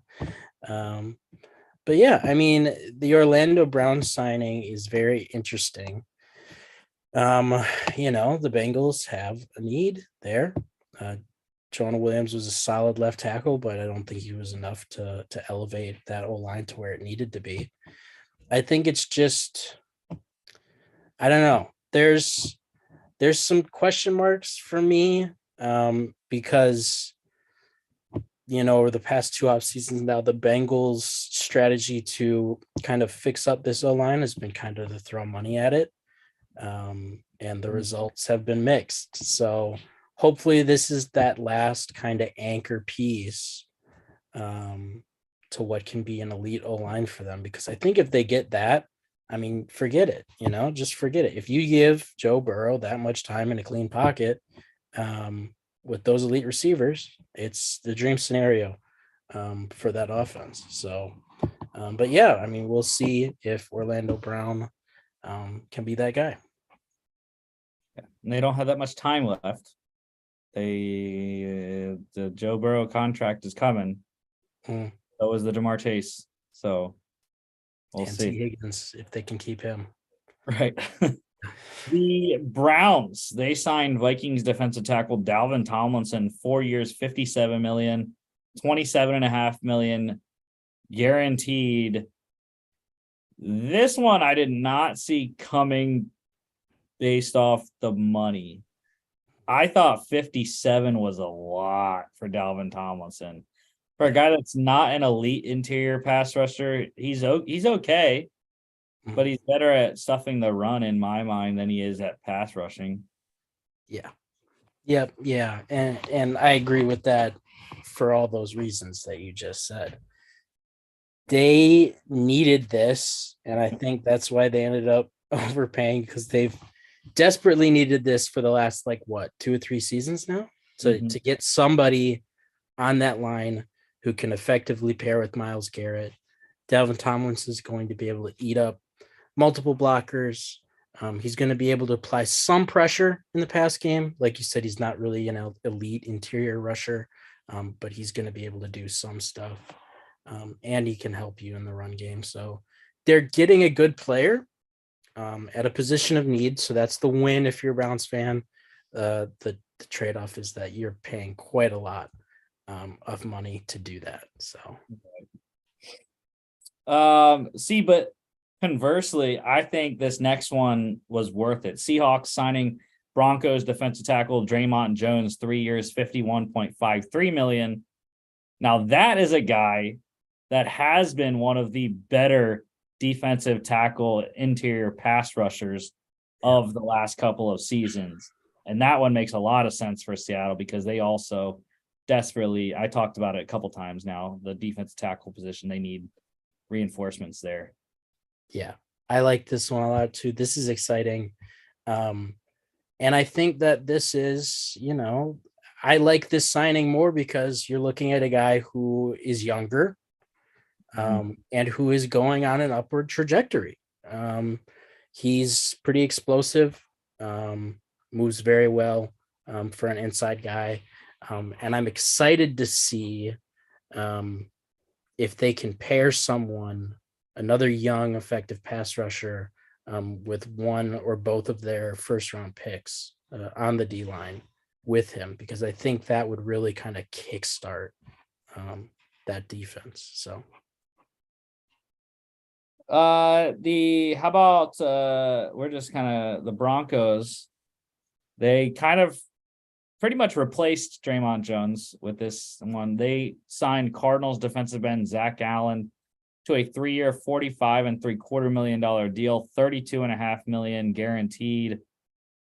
Very deserving, and the Broncos are getting a solid player who learned under JJ Watt last year. So I think the Broncos did a decent trade in, trade out, trade in with the Jones for Allen thing right there. Yeah. And I think, they have a pretty interesting D line taking shape. I'd like to see, how Baron Browning progresses. He got hurt last year. Yeah, but when he was healthy, a guy who was an inside guy that they needed to pass rush, and he just seemed to be a natural at it. So that'll be interesting to see if he can kind of be brought along at that position. How about your former Packer? Because this was on the Jets Rodgers wish list. The Jets signing Packers wide receiver Alan Lazard, 4 years, $44 million. Now, this isn't the Christian Kirk deal from last year. 4 years, 72, but 4 years, 44. 11 million is what literally every top free agent wide receiver was getting this offseason. So yeah, I think what you're seeing now is like the wide receiver market is somewhat course corrected. I think there's some clear tiers being formed. And I think this is right around where Lazard has at least earned this level of money. I'm glad we're not paying for that. But you're looking at a guy who is going to do a lot of the dirty work that doesn't show up in the stat sheet. But he is a fairly reliable pass catching option. Obviously, a guy who has major chemistry with Rodgers. So yeah, I mean, I think this is a good signing for the Jets. And luckily, he doesn't have to be the number one, right? Like he had to a bunch of last year before Christian Watson really came on. Mm-hmm. With Garrett Wilson there in New York. The Giants, this one, I'm not sure about this one. They signed Colts linebacker Bobby Okereke, 4 years, $40 million, $22 million guaranteed. And I mean, Tremaine Edmonds got, what was that, 4 for 72? Or is that 5 for 72? I don't know. I don't know. Okereke, I like Okereke, but 10 a year is a little rich for my blood anyways. Yeah. I think this is similar to the Dalvin Tomlinson contract, where it's like decent player, you fill the need, but it's probably an overpay. So yeah. And yeah, I mean, that's what the Giants have been searching for years now. Mm-hmm. And Blake Martinez didn't work out, but we'll see. The Raiders. How about we do these next two together? The Raiders, they signed Patriots wide receiver Jacoby Myers, 3 years, $33 million, $21 million guaranteed. And then the Patriots, they signed Chiefs wide receiver Juju Smith-Schuster, 3 years, $33 million. I just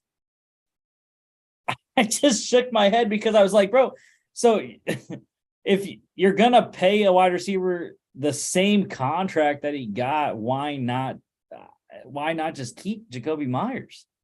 Yeah. It just didn't make sense to me because Mac likes Jacoby Myers.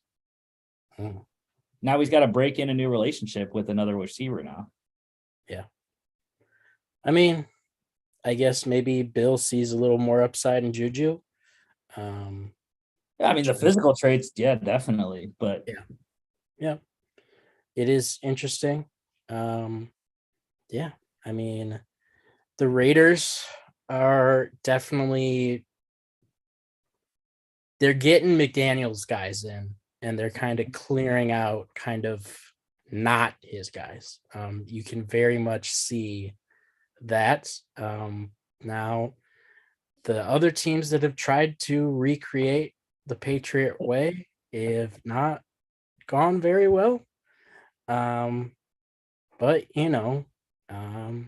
we'll see. I don't think this is a bad contract. I think this is right around what Jacoby Myers is worth. I think he'll fill out a decent wide receiver 2 role next to Devontae Adams. Yeah, I don't know. Wide receiver 3. Or are you forgetting Mr. Renfro? Well, they He's play getting a lot more money than receiver. Myers is. They play, kind of a similar role. So we'll see if Mr. Renfro still hangs out in LV.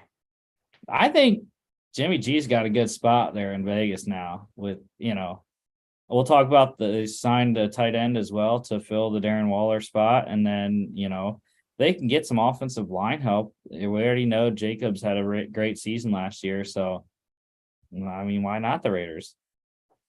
The only thing is they got to play the Chiefs. That's the issue. And the Broncos. The Panthers, I really liked this one. The Panthers signed Vikings wide receiver Adam Thielen, 3 years, $33 million, same deal as the other two guys we just talked about. Look, I mean, he might only play one. He probably will play 2. But I think that's a really good deal for Carolina. Getting a guy that is very reliable and, I hated when I was reading Kuiper's mock draft today, and he's like talking about how Carolina, Adam Thielen's going to be the number 1. He's not going to be the number 1. I can already tell you that. I think with their second round pick, they're going to draft their wide receiver. So that's just what I think anyways. Thielen is not, they're not going to go into the year with a 33-year-old Adam Thielen as their number 1. So, but anyways, I like it. Yeah. I have mixed emotions about it. I think that there's something to be said about getting a reliable pass catching option for a young quarterback. And I think it's definitely a need. I just feel like I'm not sure he fits their timeline. And I think you're definitely seeing a clear regression, unfortunately, for a guy who's getting up there. But I mean, that's the risk you take. Hopefully, you say, look, he's going to have some juice in the tank. We're going to get at least 1 year of solid, reliable pass catching for our young quarterback to learn. That's obviously why they signed him, that they're betting on that. The risk is he might just be done, I don't think that. I still think that he's got enough in the tank to at least give you probably a good season of reliable starting experience. But yeah. The Titans bolstering their offensive line, signing Eagles offensive tackle Andre Dillard, 3-year, $29 million. It's a nice deal, I think, for both sides. Never really got a shot in Philadelphia. Was a first-round pick. Couldn't make it. Mailata beat him out eventually. And gonna get a chance, though. He's the Titans' new left tackle with Taylor Lewan gone. They needed to get younger. They needed to get cheaper. And I think almost $10 million a season is a decent deal for Tennessee when they're in a cap crunch as well. So, the Colts, they signed 49ers defensive end Samson Ebukam, 3 years, $27 million max deal, $11 million guaranteed. It's a nice deal for Samson Ebukam. I didn't know he was going to get $9 million a year. And Indy, I kind of shake my head at Indy because, they still have Ngakoue. I believe, right? Yeah. I don't know if he's a free agent or not.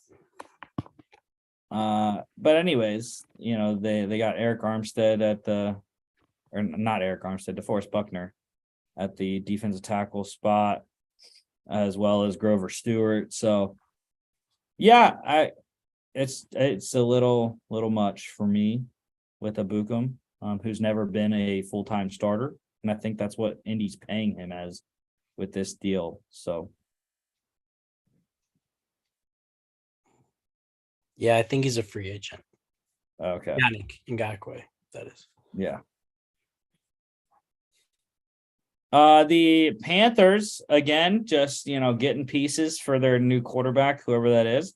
Signing Eagles running back Miles Sanders, 4 years, 25.4 million, 11 million fully guaranteed, and Miles Sanders got the best running back deal, right, in free agency. Yeah. Which is, he had his best season of his career last year. So it makes sense.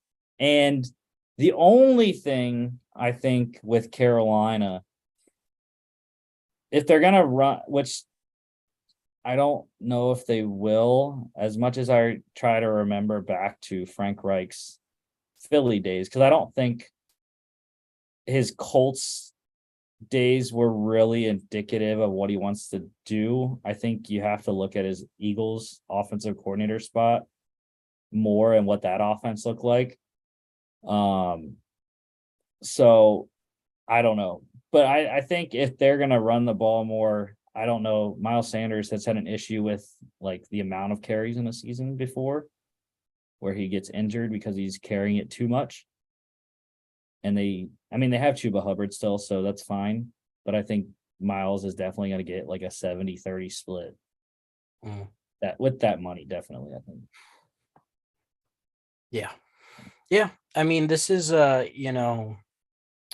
conventional wisdom now says, don't pay running backs, but I think this is a good fit. And I do think that Miles Sanders can succeed in this kind of RB1 role in Carolina.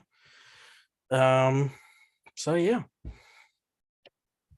Real quick, CBS Sports reported Ben Roethlisberger said the 49ers reached out to him in 2022. So that was interesting. I'd have to read the article to see why. Just want to say that anyway.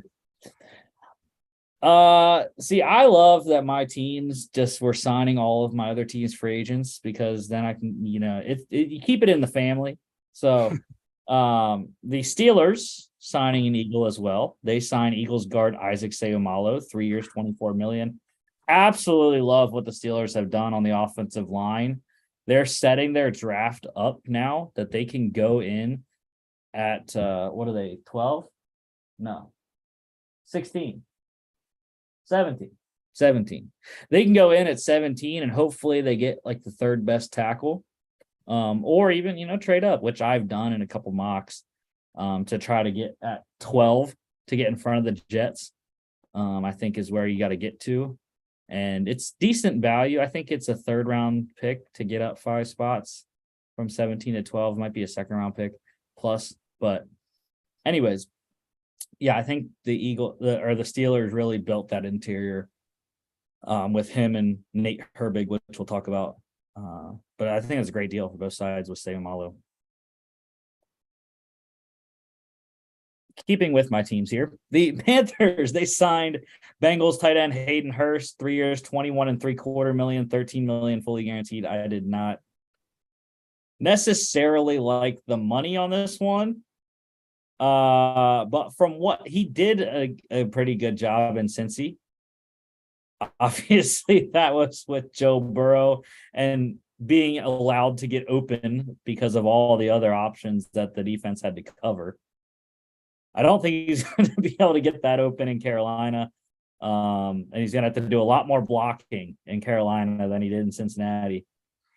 But we'll see. Again, it's just, getting playmakers for that quarterback is really the thing. Yeah. Yeah. I mean, I really liked this deal. It was a huge need for the Panthers. And, I was encouraged with what I saw from Hayden Hurst in Cincy. You're looking at a guy who former first round pick, but at a position that historically takes quite a lot of time to develop. So, yeah, I mean, the hope is that he's kind of going to continue that upward trajectory. Yeah, and we'll see. We'll see if the Panthers can put him in that situation. The Falcons, they signed a couple Saints for former Saints co-defensive coordinator Ryan Nielsen, who's their new DC. Signing Saints linebacker Caden Ellis, 3 years, 21.5 million, 11 million guaranteed. That was a big deal. I thought Caden Ellis really came on last year, in his first full year as a starter, I believe it was, for New Orleans. But that's asking a lot for a guy that's a 1 year starter. I mean, I don't know. I didn't really know much about Caden Ellis. So who knows? I mean, Ryan Nielsen knows him best, obviously. Had him in New Orleans last year. So the Browns, I thought this was a good one. They signed chief safety Juan Thornhill, 3 years, 21 million, 14 million fully guaranteed. I thought it was an excellent deal for Cleveland. Just straight up, 2-time Super Bowl champ. Started 60 something games, 62 games, I think, for the Chiefs. So yeah, I think that's a home run for Cleveland. Yeah. A lot better than the Tomlinson deal. The Titans getting some pass rush help. They signed Jags defensive end Arden Keith, 3 years, 21 million, 13 million fully guaranteed, 24 million max. That's an excellent deal for Arden Key, who has had some good seasons. Been on 1 year deals with Vegas and then Jacksonville last year. And yeah, I think it's a good situation for Arden. The only thing that's weird though is the Titans run a 3-4 and the Jaguars ran a 4-3. I think Arden Key's best is a 4-3 defensive end, not a 3-4 outside, but that's just personal preference, I think, maybe. The Falcons getting Desmond Ritter's backup, signing Commanders quarterback Taylor Heineke, 2 years, 20 million. That's an excellent deal for Mr. Heineke there. To compete. I don't know if it's going to be a competition or not. We'll have to see what Arthur Smith thinks in training camp, but yeah, that's a good deal for Heineke. And in warmer weather too. Dome. The Chiefs, they signed 49ers defensive end Charles Omenihu, 2 years, $20 million max deal. Needed some pass rush help opposite of George Karlaftis after the release of Frank Clark. So Omenihu, again, it's a guy that, though, has not really been a full-time starter. I think he was in Houston. Wasn't obviously with the 49ers last year, but decent rusher there. How about the Lions going in division, signing Bears running back David Montgomery, 3 years, 18 million, 11 million guaranteed. I don't think you can ask much better for Mr. Montgomery, and goes to an up and coming team. Yeah. I thought this was, I don't know, an interesting signing. If I were the Lions, I think I would have just rather re-signed Jamal Williams, a guy who definitely bought into the team and kind of what they seem to be trying to do. With that said, though, I think Montgomery has a higher upside factor, which is, I think, what they're betting on with this contract. So yeah, I don't know. I mean, time will tell. The Saints, they signed Chiefs defensive tackle Colin Saunders, 3 years, 14.5 million. That's an excellent contract for Colin Saunders. Former 3rd-round pick of Kansas City. And I just have not, I mean, he must be flying under the radar, because I can tell you I haven't noticed him in his years in Kansas City. Mm-hmm. So maybe the Saints know something, but I don't. So All right, the Steelers, they signed Vikings corner Patrick Peterson, 2 years, 14 million, 5.85 million guaranteed. I was severely disappointed. I wanted Cameron Sutton back badly. Got Patrick Peterson instead. So I just the thing is, I just don't know how much he has left. That's he's not the Arizona guy definitely anymore. But we'll see. I don't know. Yeah. Yeah. I mean, I think this is just kind of a mitigate the loss of Sutton, I guess. Yeah. And I don't know how the contract is structured. But with only 5 million fully guaranteed, or hang on. Sorry, I was looking at it. Yeah, around 6 million guaranteed. It's probably more like a 1-year deal. That's what I would guess. So not terrible. And that's the only thing. It's not the Joe Hayden thing. When they signed Joe Hayden, he was fantastic. Still had a lot left. I don't think it's anywhere near the Joe Hayden signing that they did a couple years ago. The Bears, they signed Titans defensive end DeMarcus Walker, 2 years, 14 million. I think that's an excellent signing by Ryan Poles. DeMarcus Walker is a kind of under the radar 3-4 defensive end that has done very well in his career. I believe I can't remember if he played for the Broncos before the Titans. I think so. But regardless, he's pretty solid. Middle of the pack defensive end and give you some nice snaps.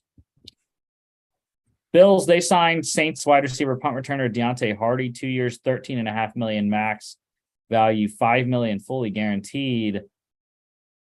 Ooh, Hardy getting a lot of money, man, for being a punt returner. Really. I mean, he doesn't really do a lot on offense unless the Bills are going to put him on offense, but that's a lot of money to give a punt returner. I don't know. Chargers getting some second level help here, signing Vikings linebacker Eric Kendricks, 2 years, 13.25 million. I thought that was an excellent deal for LA.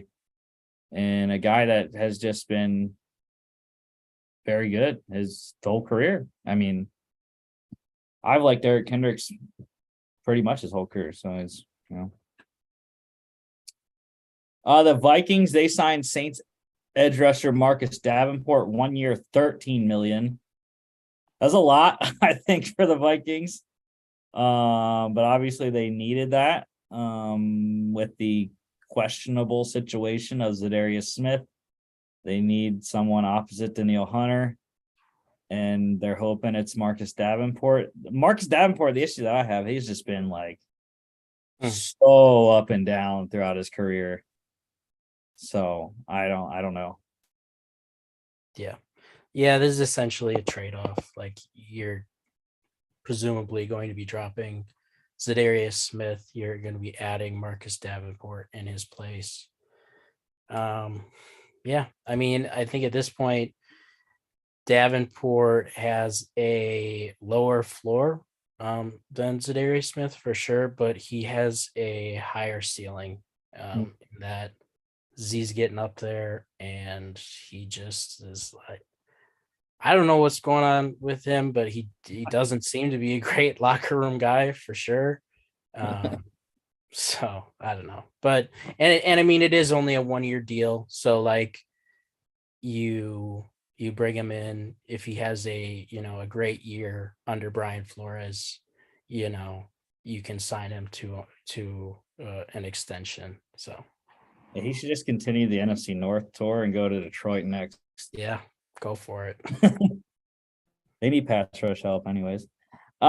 Speaking of Detroit, the Saints signed Lions running back Jamal Williams, 3 years, 12 million, 8 million fully guaranteed. That's a weird one. I mean, obviously the Saints needed a backup for Kamara. I do think it's a good combo though. Williams being more of the power guy and Kamara the lightning, but 4 million It's pretty good money for a 2. Mm-hmm. Yeah. Yeah. It's going to be interesting. I haven't been keeping up with the legal situation with Alvin Kamara. But this is excellent insurance in case he misses some time. But Jamal Williams is also a really good complement, I think, to Kamara's skill set. So Yeah. The Bengals losing Von Bell and Jesse Bates, getting a safety back, signing Rams safety Nick Scott, 3 years, $12 million. My Penn State boy, love my Nittany Lions in the league. So happy for him to get a nice deal and a lower level deal, a lot less money than Jesse Bates and Von Bell got on the open market. So Bengals, I mentioned the Joe Burrow thing, and they're starting to pick and choose which positions they're going to go cheap on, and safety is one of them right now. The Raiders, they signed Eagles safety Marcus Epps, 2 years, $12 million, $8 million guaranteed. Marcus Epps isn't a flashy guy, but he's a guy that started a lot of games for Philadelphia, did a lot of quality snaps in Philly. So happy he got some money. The Eagles weren't going to be able to pay him, and solid addition for Vegas there. Another safety getting $6 million a year. The Seahawks signing giant safety Julian Love, 2 years, $12 million. I feel like the Seahawks have been looking for a safety for like 5 years now. So, and like Jamal Adams gets hurt every year, so who knows? But yeah, they cannot find the right pairing back there, and they're hoping it's Julian Love. The Dolphins signed Titans linebacker David Long Jr., 2 years, $11 million. David Long is so underrated, dude. He's a excellent off-ball linebacker, tackling machine there for Tennessee. Gonna help that Dolphins defense, who lost Elandon Roberts and Kyle Van Noy. So yeah. Dolphins, another team that like, here's the window, and we're gonna go and get some dudes here. And now you're looking at that Dolphins defense, and it is pretty rock solid. So it's gonna be interesting. How about the Panthers getting some insurance for their young quarterback? Signing Saints quarterback Andy Dalton, 2 years, $11 million, $8 million fully guaranteed, $17 million max. I love that $17 million max value. I think Dalton's going to be able to get a lot of that extra $6 million there, because I think he might start the year for Carolina. I don't know. We'll have to see. If it's Bryce Young, I don't think he has to. I think Bryce is good to start day one. Mm-hmm. If it's any of the other three, I wouldn't be comfortable putting any of the other three out day one. I wouldn't. I agree. And I think that the good news is that it really takes the pressure off, because there's no need to rush at this point. You have a veteran as it gets in Andy Dalton, who is at least, a decent passer. The floor with him, the ceiling, what you're getting. So yeah, if need be, he can come in and start week one if you don't feel like the guy you're going to get is ready. The Texans, D'Amico Ryan's getting help on his defense, signing Jets defensive tackle Sheldon Rankins, 1 year, $10.5 million. Like that deal. Sheldon Rankins, solid interior player there, pass rush upside. Getting a little older now, though, in his late 20s, early 30s. Don't know exactly how old he is, but yeah, I think that's a nice signing for Ryans and Nick Caserio there in Houston. The Cardinals, Jonathan Gannon getting one of his former players, the Eagles linebacker Kaiser White, 2 years, $10 million, $6 million guaranteed. And yeah, I mean, obviously knows the system. great season last year on a 1-year deal. So good signing all around. Yeah. The only thing if you're the Cardinals is you spent 2 first-round picks on that position. You hope to not have to make this signing. But yeah, I mean, this is a new regime coming in. So, and like you said, Gannon gets one of his guys. The Commanders, they signed the Browns quarterback Jacoby Brissett, 1 year, $10 million, $8 million guaranteed.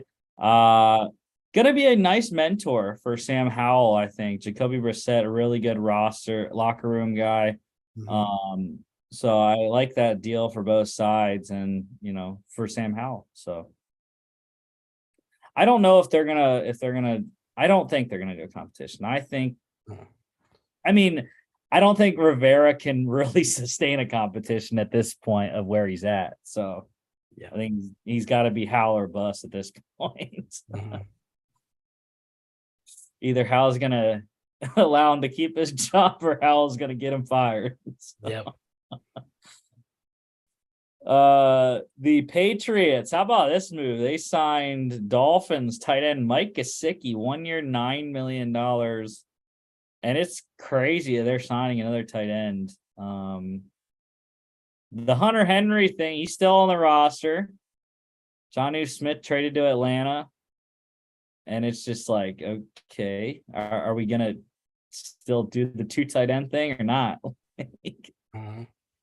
I don't know, because now you have like 2 starters at the position. Yeah. It's interesting. I think it's going to be interesting to see how it plays out. I mean, I think they have different roles. If I'm not mistaken, Gesicki's more of that pass catching big slot guy, where Hunter Yeah. feel like can play more in line. But yeah. And that's why Gesicki didn't have a good season last year, because McDaniel was asking him to block, and that's not what he does. Also former Penn State guy. So, but yeah, I mean, I think if Bill uses him right, Mm-hmm. he's not gonna be blocking, because that's not what he does. He's a pass catching tight end. So maybe they convert him, drops a couple pounds, put him out wide. Number 1 wide receiver in New England now. Juju's better as a 2 anyways. We saw that in Pittsburgh. How about the Texans signing tight end Dalton Schultz, 1 year, $9 million. I think, dude, the Texans and the Panthers are on very similar trajectories right now. They're just trying to build around the whoever is the quarterback. Yeah. So, and I think what it's telling you is that they're both very confident in at least 2 guys. yeah. Because like you said, they're already spending some money with the idea of we're going to have a good young guy on that rookie deal. Mm. That's the window. So yeah. Yeah, I wish it would have been Dalton Schultz instead of Hayden Hurst in Carolina, but that's just me. The Bucks getting their new starter, possibly. They signed Rams quarterback Baker Mayfield, 1 year, $8.5 million. I mean, it's Trask time. I mean, he's got to show that they spent a 2nd-round pick on him for something. Because if I think there's more pressure on Kyle Trask. Baker doesn't have any pressure. I mean, he's been a starter. He knows what it takes, and he's on a 1-year deal. So I mean, the Baker has no pressure to win the job. Yeah. I mean, I think it's a good deal. If you're the Bucks, you just say to Baker, like, "Hey, look, come in, win the job. It's not a very, very tough QB room, and then you can basically have a 17-game resume builder to try and reclaim your former number 1 overall pick status." Yeah, I mean, he's going into a pretty good offense. I mean, Mike Evans, Chris Godwin, Russell Gage. You got Kate Otten at tight end, Rashad White at running back. So pretty good skill position guys. The Steelers, I mentioned him earlier. They signed Jets guard Nate Herbig, 2 years, $8 million, $4 million guaranteed. Again, just an excellent signing on the interior. Nate Herbig, very experienced guard there. So I think Pittsburgh did a good job on that one. This one was weird. The Patriots signed Jets running back James Robinson, 2 years, $8 million max. I didn't really understand. They have Ramondre Stevenson. They have what's his face from South Dakota State. They drafted last year, Pierre Strong, right? They let Damian Harris walk. I don't know. $4 million was a lot when you have those other two guys already. For me, anyways. The Lions, they signed Eagles safety CJ Gardner-Johnson to a 1 year, $8 million deal, $6.5 million fully guaranteed. And again, CJ, this one I thought was funny because he way overvalued himself. He thought he was getting Jesse Bates money, and it just was not there. I would love to know what the Eagles offered. Because they went to him first. They went to him before Darius Slay, before James Bradbury. He was their top priority. And they offered him a long-term deal. Didn't take it. Wasn't enough money, apparently. So.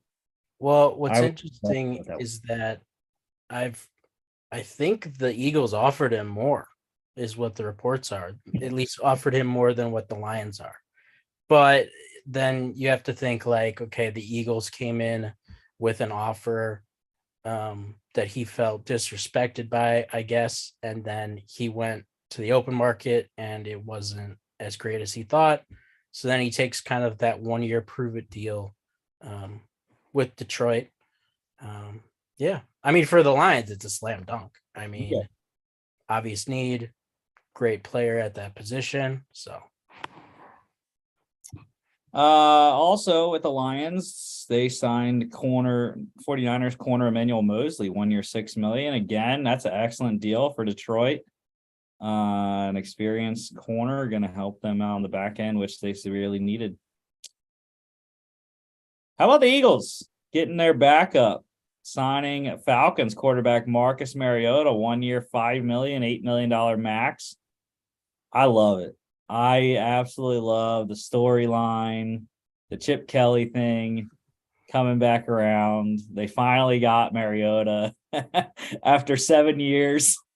And, I think that's hilarious. But anyways, yeah, I like it. When you look at him and Hurts, it's similar play style, so it makes perfect sense that they would go after him as the backup. Titans signing 49ers linebacker Azeez Al-Shaair, 1 year, $5 million, $6 million max.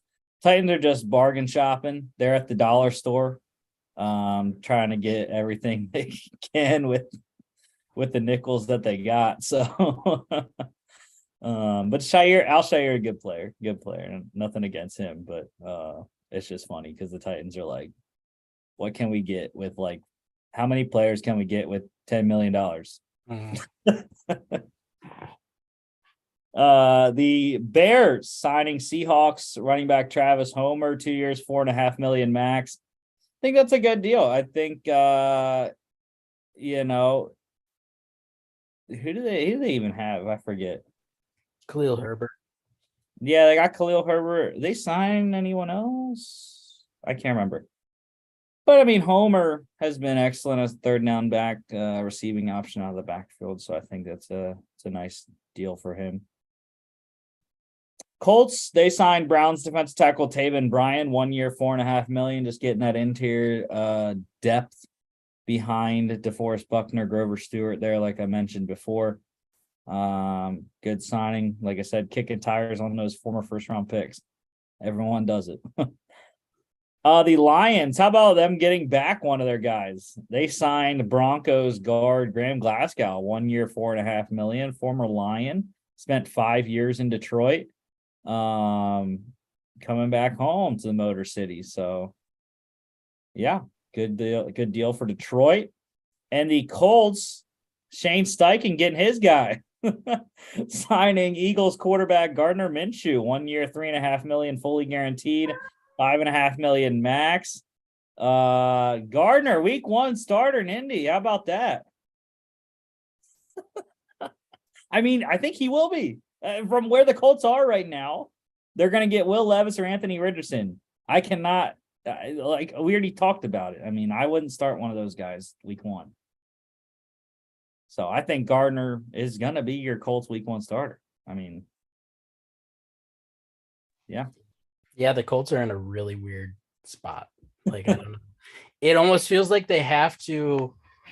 I mean, unless they have 4 guys, like of the top 4 quarterbacks, they're like, we feel pretty good about maybe developing one of these guys. Like, it feels like them all.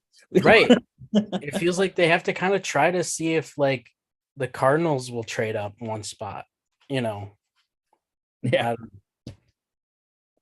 The Bears, they signed Raiders defensive tackle Andrew Billings, 1 year, $3.5 million, $2.4 million, fully guaranteed.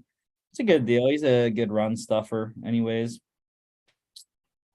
The Chiefs, they signed Bucs safety Mike Edwards, 1 year, $3 million, $5 million max, trying to compensate for the Juan Thornhill loss, I think, on that one. A little bit, anyways. And they already have their young guys that they got last year. This was the Panthers. This was the Bears running back that they signed. They signed Panthers running back Deontay Foreman, 1 year, $3 million.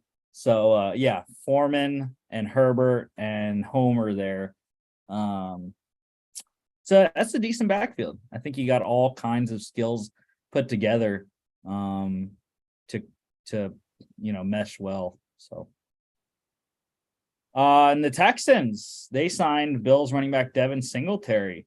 1 year, $3.75 million deal there. I think that's excellent. Again, they signed Schultz and Singletary on the same day, and it was just like, dang, they got some good guys right there. The Steelers, they signed Commanders linebacker Cole Holcomb to a 3-year deal. Love that. I would like to see the numbers on that. The Broncos, how about getting Javonte Williams, a running mate, signing Bengals running back Samaje Perine to a 2-year deal. I think that's excellent. I like Williams and Perine together. The Steelers signing another linebacker, Dolphins linebacker Elandon Roberts to a 2-year deal. They just can't get that. Everyone since Ryan Shazier got hurt, like they just have not been able to find that guy in the middle, which is weird because it's the Steelers. Like they know they can find edge rushers, they just can't find off-ball linebackers, interior guys. The Vikings signing Packers defensive end Dean Lowry to a 2-year deal. How you feel about losing Dean? I'm good with it. I feel fine with it. But it's funny, it's like the NFC North just like poaches from each other. It's very weird. I mean, interdivisional kind of movement isn't just unique to the NFC North, but it just feels like it happens a bunch more than other divisions. The Cardinals, they signed Eagles wide receiver Zach Pascal to a 2-year deal. Another guy Jonathan Gannon knows well. His former team, the Eagles, signing running back Rashad Penny on a 1-year deal. Love it. Again, we need to get someone with him. You mentioned Kenneth Gainwell. I just don't. Gainwell's just not. I mean, we don't know necessarily, but Gainwell, I don't think he is like a number one. I think he's good in the backup role. So, we'll see. Bijan, maybe. The Cardinals, they signed offensive lineman Dennis Daly to a 2-year deal. Just got that update. Started 16 games for the Titans last year at left tackle. So Cardinals getting some offensive line help there. 49ers, they signed Raiders defensive end Clelin Ferrell to a 1-year deal. That's good for him. Just hop across the Golden Gate Bridge and you're right there. Not really anymore. I forgot. The Raiders are in Vegas. It used to be easy. Now it's not anymore. It's still not bad. It's a couple hours, to get there. The Bucks, they signed Broncos running back Chase Edmonds to a 1-year deal. I don't know how to feel about Chase Edmonds anymore. He did absolutely nothing in Denver last year once he got traded from Miami. So is he going to do anything in Tampa? Your guess is as good as mine. That's the thing. You're talking about interdivisional trades there. Intra-divisional trades, I should say. Dolphins signing Jets wide receiver Braxton Berrios to a 1-year deal. I think that is just a home run for Mike McDaniel. I mean, to get another slot guy and has punt return upside, that's crazy good. And then another Packer gone. It sounds like he died, but but he pretty much did last year. The Bears signed Packers tight end Robert Tonyan to a 1-year deal. I couldn't tell you who the Bears even had at tight end last year. They still got Jesse James, maybe. I think. I don't know. But yeah, I mean, can the Funyun get it done in Chicago next year? Who knows? I don't know. I like to call him Funyun Tunyon. So that's a good one. The Seahawks, they signed Steelers linebacker Devin Bush to a 1-year deal. Again, good luck, Seattle, because he didn't work out in Pittsburgh. So who knows if he can. He was good his rookie year. After that, it wasn't very good once he got injured. The Dolphins signing a former Steeler as well. Steelers linebacker Malik Reed. That's a good signing. Decent outside linebacker pass rush guy. The Falcons, they signed Raiders wide receiver Mac Hollins on a 1-year deal. Like that, a nice wide receiver 3-4 kind of guy. Had career highs last year in receptions, yards, and touchdowns. So it's a good piece for Desmond Ridder and that Arthur Smith offense. The Bills, they signed Dolphins wide receiver Trent Sherfield, 1-year deal. Again, another guy that had career highs in all kinds of categories, and also, just like Braxton Berrios, has kickoff, punt return upside for Trent Sherfield there. The 49ers boosting their offensive line, signing Giants offensive lineman John Feliciano, 1-year deal. Going to be a backup, I think. I don't think they have any open spots on the interior 3 spot. So Feliciano there, good backup for Kyle Shanahan. This one was interesting today. The Titans, they signed Bucks corner Sean Murphy Bunting to a 1-year deal. I was surprised his market really didn't materialize him. The Bucks re-signed Jamel Dean, but they couldn't get Murphy Bunting back as well. And I thought he would get decent amount, but he gets a 1-year deal with Tennessee. So the Browns, they signed Titans quarterback Josh Dobbs on a 1-year deal. He was in Cleveland before and goes back to Cleveland. So the Bills, they signed Patriots running back Damian Harris to a 1-year deal. I think that's a good job right there. That's power speed combo with Harris being the power, James Cook being the speed. So yeah. And I think that it's some insurance in case James Cook doesn't develop into the kind of player that you wanted him to be.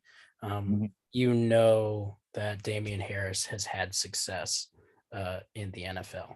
So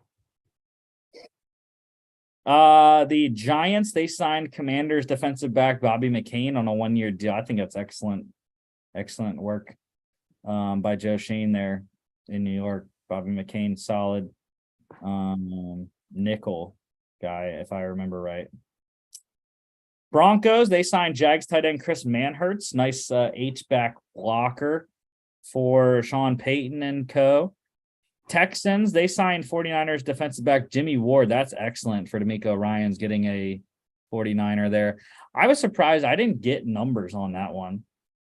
I just saw that it happened, but I would think anyways that that's a pretty good deal, decent size anyways. I don't know.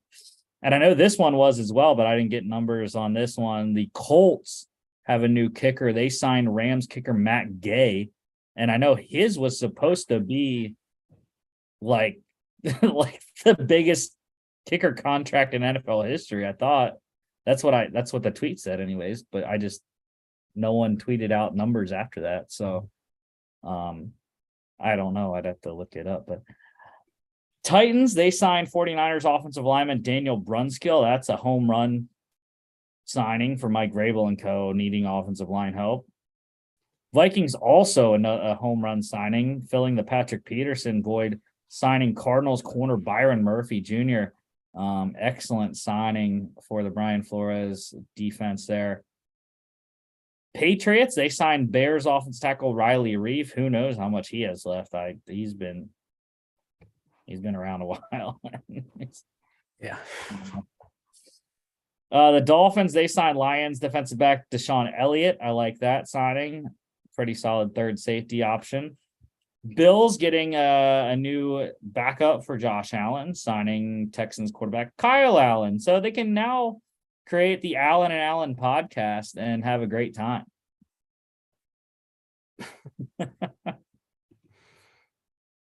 Bears also getting their backup for Justin Fields, signing Panthers quarterback PJ Walker, who was not tendered by the Panthers as a restricted free agent. So, again, makes sense. Not as running as Justin Fields is, but capable nonetheless is PJ Walker. Giants, they signed Colts wide receiver Paris Campbell, just another playmaker trying to help Daniel Jones there. Browns, they signed Cardinals defensive end Tristan Hill. Really flamed out in Dallas. Went to the Cardinals last year. Didn't do much as far as I know, but anyways. Eagles love this one. They signed Browns corner Greedy Williams. Absolutely love that. Howie is the best thrift shopper in free agency that there is, man. He finds those low-level deals. And, I don't know the money or length. I would assume all these guys down at the bottom here are 1-year deals, except for maybe a couple of the top guys. But yeah, Greedy Williams, former second-round pick at Cleveland. I mean, I think he should be pretty solid in Philly as a, 3 or 4 there at corner in the sub packages. Dolphins, they signed Patriots punter Jake Bailey. We had like punter roulette, kind of, because the Dolphins signed Patriots punter Jake Bailey. And then the Jets signed Dolphins punter Thomas Morstead. So now all that has to happen is the Jets trade Braden Mann to the Bills. And then I don't even know who the Bills punter is. But the Bills punter just has to go to the Patriots now. And then we can complete the cycle.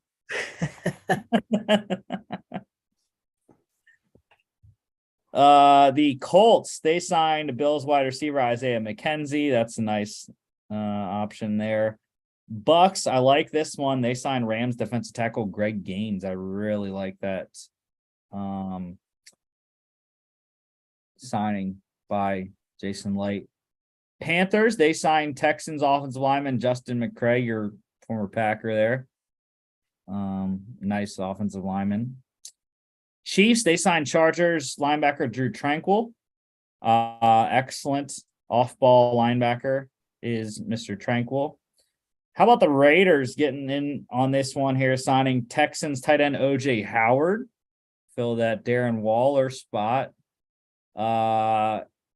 He started games for the Texans last year, in case you didn't know. But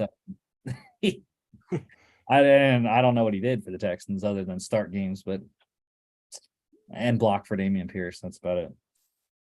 The Raiders also signed 49ers defensive end Jordan Willis. I like that one. He's a good depth piece to help out Max Crosby on the edge there. And the Eagles, I really liked this one. They signed Saints safety Justin Evans.